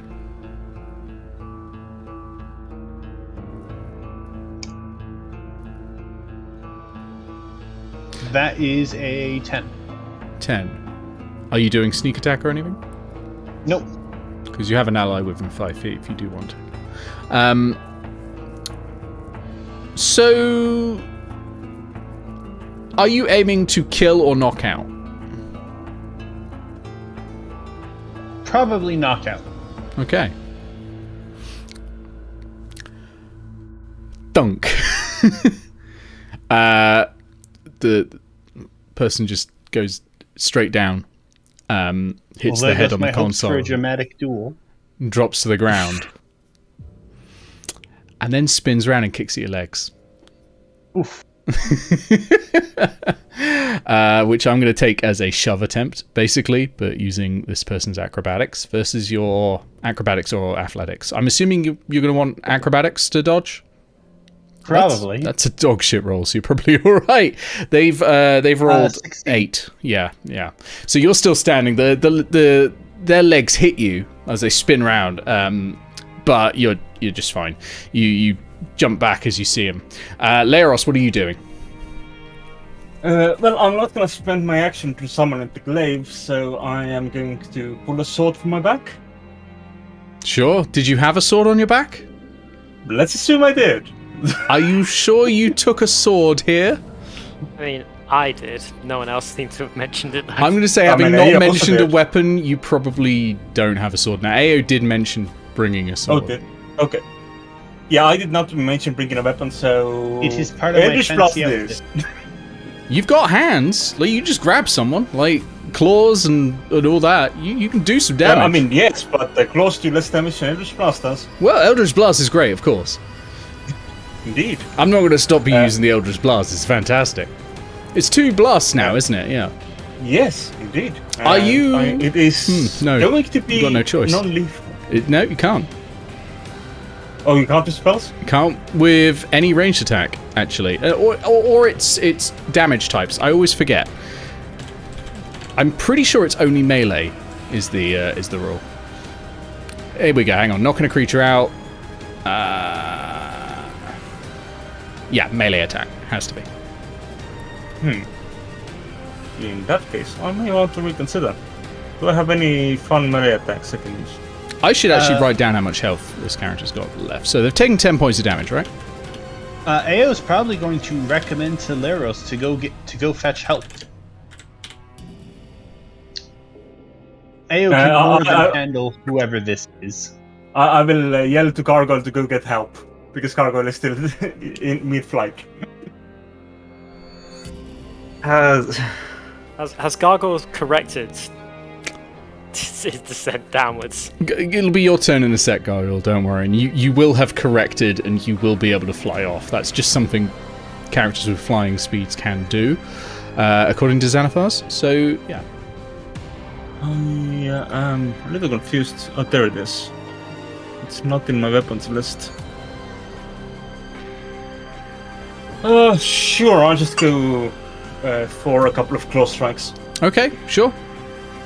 That is... I don't think I have proficiency with that, so that is a 14 to hit. 14 hits. Okay. And that is not gonna be a lot, but it's something. Let's take the little thing back. It's so small, it just slipped out of my hand. That is 5 points of damage. Okay. And you're doing it again, I'm assuming? Oh, wait. I just forgot that I'm... Hey, it's flanking, isn't it? Yep. So I'll roll advantage this time. I mean, he's on the ground. You could have definitely got advantage. Oh, right, yes. He's prone. That is an 18 to hit. Yep, that hits as well. And that is 6 points of damage. Okay. Intending for non-lethal. Let's see how it goes. That's fine. Starts panting, and yeah, a little worried. Gargoyle, let's over to you. Right, well, if he's prone, would Gargoyle be able to, like, fly up and just be, like, next to them? Yeah, you can fly back up and be next to him. Right, are they, like, wearing any items of clothes? Like, well, I mean, obviously, they probably would be. Yeah, no, the attacker is completely... Unless you've really underestimated the type of sabotage this is supposed to be. I mean, that's how passive without trace works. You just have to strip down completely. They're wearing workers' clothes, and they've got a very crude mask on. It's sort of almost like a Halloween party mask sort of thing, but not a ghost. It's just like a white face. It looks like Morian, basically. Oh, that'll work. Gargoyle uses magical tinkering to make the mask glow. Okay, this is good. Magical tinkering hasn't come out much, and it's so interesting when it does. I just need to check the rules. Touch it, use an action. That's great. Yeah, you totally can. Yeah. Yep. Yeah, that's fantastic. It So glows it in the sheds cover bright that- light in 5 feet. Yeah, the color that will be, like, most obvious against the environment, because I don't want this person hiding. Okay, you can all very clearly see that there is a person in a mask, and that mask is glowing. It is now Eao.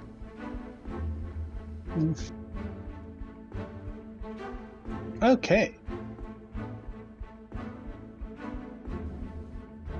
So, give me a small moment. There has been a bunch of new actions that you've given us that I want to look over real quick. I'm going to say you Totally definitely stay don't with. need any of the special actions to win this combat. I have marked the target. I have marked the target with light. Yes, but you know that gives me. Actually, what I'm going to do is I'm going to pull out of my hat the dagger. Phew, thought it was going to be one of the weapons, like the guns.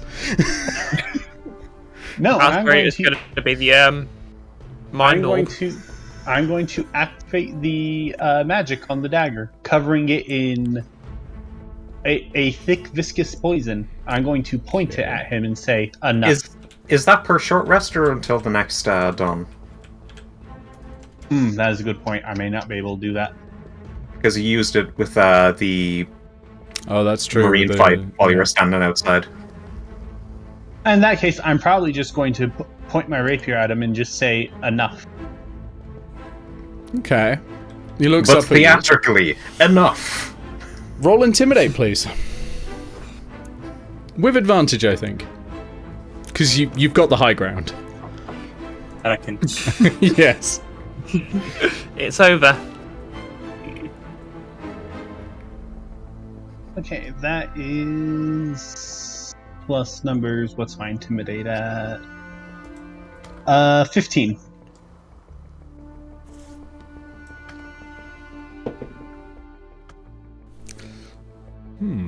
Holly saying if she knew it was going to be used this many times, she'd have put more effort in. I think it's perfect. It inspires the appropriate amount of dread in me whenever I hear it. Yeah, 15. Interesting. Because he succeeded. Because I just rolled a 17. Plus a reasonably high charisma modifier. Yeah, through the glowing mask, well, you hear a psst as he tries to spit in your face. Spits in the mask. Hasn't really thought it through.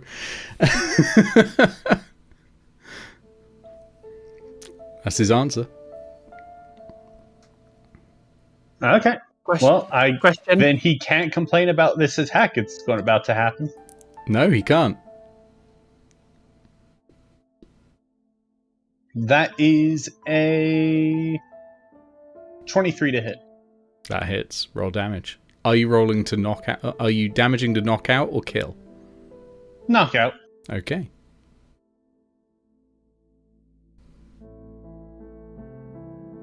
That is a total of 25 because I'm using my sneak attack. Okay.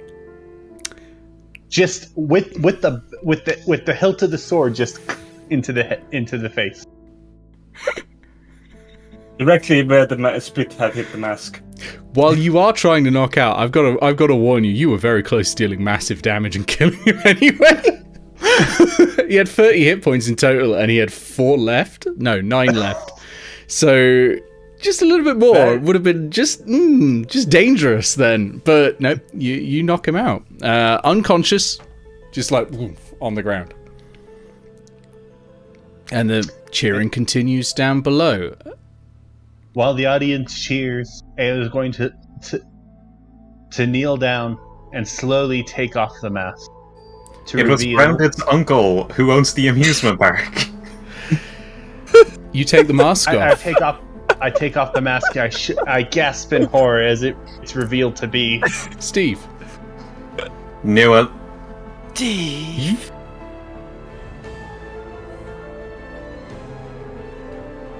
Wait, did you show yourself down? It's the perfect. He's unconscious. He's not talking. Just in case, I will cast,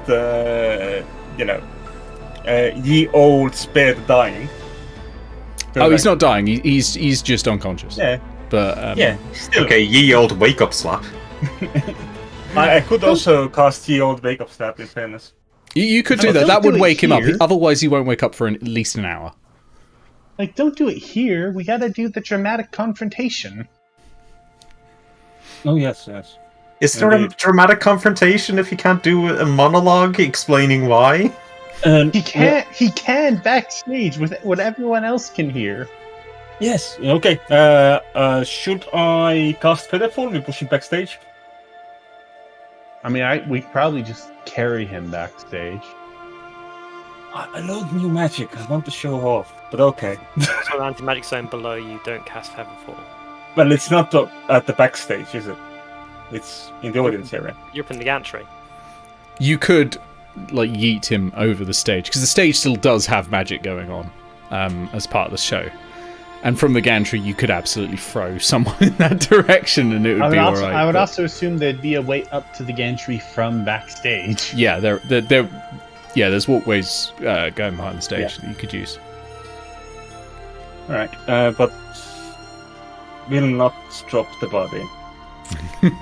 This is not a politically important enough character. All right. So you, I assume you're bringing Steve backstage unconscious. Yeah, I'll just have him over my shoulder. One arm climb. Toadie's there. And blanches when he sees Steve. Did they get to you? Who did this? Who did this? Tell me you got him. I'm sorry. Unfortunately, we have the culprit in my arms. Sorry. You always ruin the dramatic reveals. Steve? Is that a thing he does? But no, your saboteur was in fact Steve. But why? He loved the show. I caught him crying once. Like at the end. Oh, maybe you said your graduation depended on this, right? Maybe Steve didn't want this to end. But it's the... But... Why Maybe would we Steve come wanted if we to didn't stay want to with you for graduate? longer. We gotta go on. We could just ask Steve when Steve wakes up. Oh, I can do that. I throw a first level cure wounds into Steve. Yep, and that will be enough to wake him up. And he, like, comes to bleary-eyed. And he actually does confirm every single thing Leros has just said. That's exactly why he did it. Props to you, Leros. You can have inspiration, though it will be destroying itself on long rest. But you can have inspiration for exactly working out the motive of Steve. I have inspiration for knowing it was a brass cannon. No. Nerd. No, yeah, go on. I mean, as I say, it's sort of raising itself very soon anyway. Go, yeah, absolutely have some inspiration. Yeah, so obviously they have a little bit to talk about and they ask for a bit of privacy, but they say it's tradition, of course. If you want to go out and have some of the last drinks, there's a bit more champagne. This whole thing's ending at midnight. And then it's the after party at the Overlook. We're lock in. Oh, it's been too long since I've been to an after party. I'm in. Yes, drink. Gargoyle's genuinely negative 4 amazed years. that off stage they managed to be somber for at least 10 seconds. They tried hard. Oh, I phrased that wrong. The last time I was to an after party was in 4 years. And that is going to be session end. I enjoyed that nice little roleplay thing. I'll let you know what experience you've gotten from this, because you definitely get some experience from this. You've certainly had an experience. Now the real question It was a lovely play. No, the real question. I would love to know who the characters were based on. Yeah. I'm going to say Grounded is probably a little irritated at them, but not so irritated you'll say anything. Fair enough. No, I was no, really well, hoping is- the Grounded would object, because I have a line. I just have a line here just for the pun. Landed of York gave prattle in vain, but it was waiting. It was ripe. What were you saying, Iris? Sorry. I think the real question is, when we start up next session, will it be at Petra's or will it be where we left off? Because we still have at least one person who's going to be wanting to tail us. Oh yeah, you'll be starting at you'll be starting at the lock-in, but one character will be suspiciously missing. Yeah, I'm not here anyway next session as it is because I'll be on holiday, at least according to the current timetable. Yeah. But, you know, that's... it's going to be a social start, but then probably... Well, we'll see where things go, honestly. I'm going to see what your plans are. But I'm expecting the after party will be the start of the next session. Gargoyle is in his mind writing the most scathing opinion piece he can to publish at a later date. I love it. But yeah, that was good fun. A huge thank you to Talia, who provided the musical sting. Best jazzy version of fantasy opera I've ever heard. That's absolutely amazing. Legally distinct enough from it to pass. And it's really befitting of a brass cannon. Amazing. Love it. Which was fantastic. I had to use it. And yeah, so that's the session. Next week it is going to be Overgrown, which is going to be good fun. So that's going to be me, Andres, Bree. I keep almost saying character names. I was looking up, I was like, it's going to be me, Leros, Grounded. No, me, Andres, Bree, and Talia, if Talia's able to make it, because obviously, Talia, you're also not in the house, so we'll see. And Ben's running the second half of the previous session, which was Teenage Mutant Ninja Turtles inspired. And I can't wait. I can't wait to see how I that have goes. to make fun of the fact that when you said you were looking at character names, I was like, oh god, yes, tell me what my character's name was, I forgot. Yeah, I can't remember what mine was either. Rover? Something like that. I don't know. Mine's called Toasty. Oh, We know Susie. yeah. If, like the players, you need a reminder Susan? of what your characters' names were, you too can watch the recap of Overgrowth on his cursedness.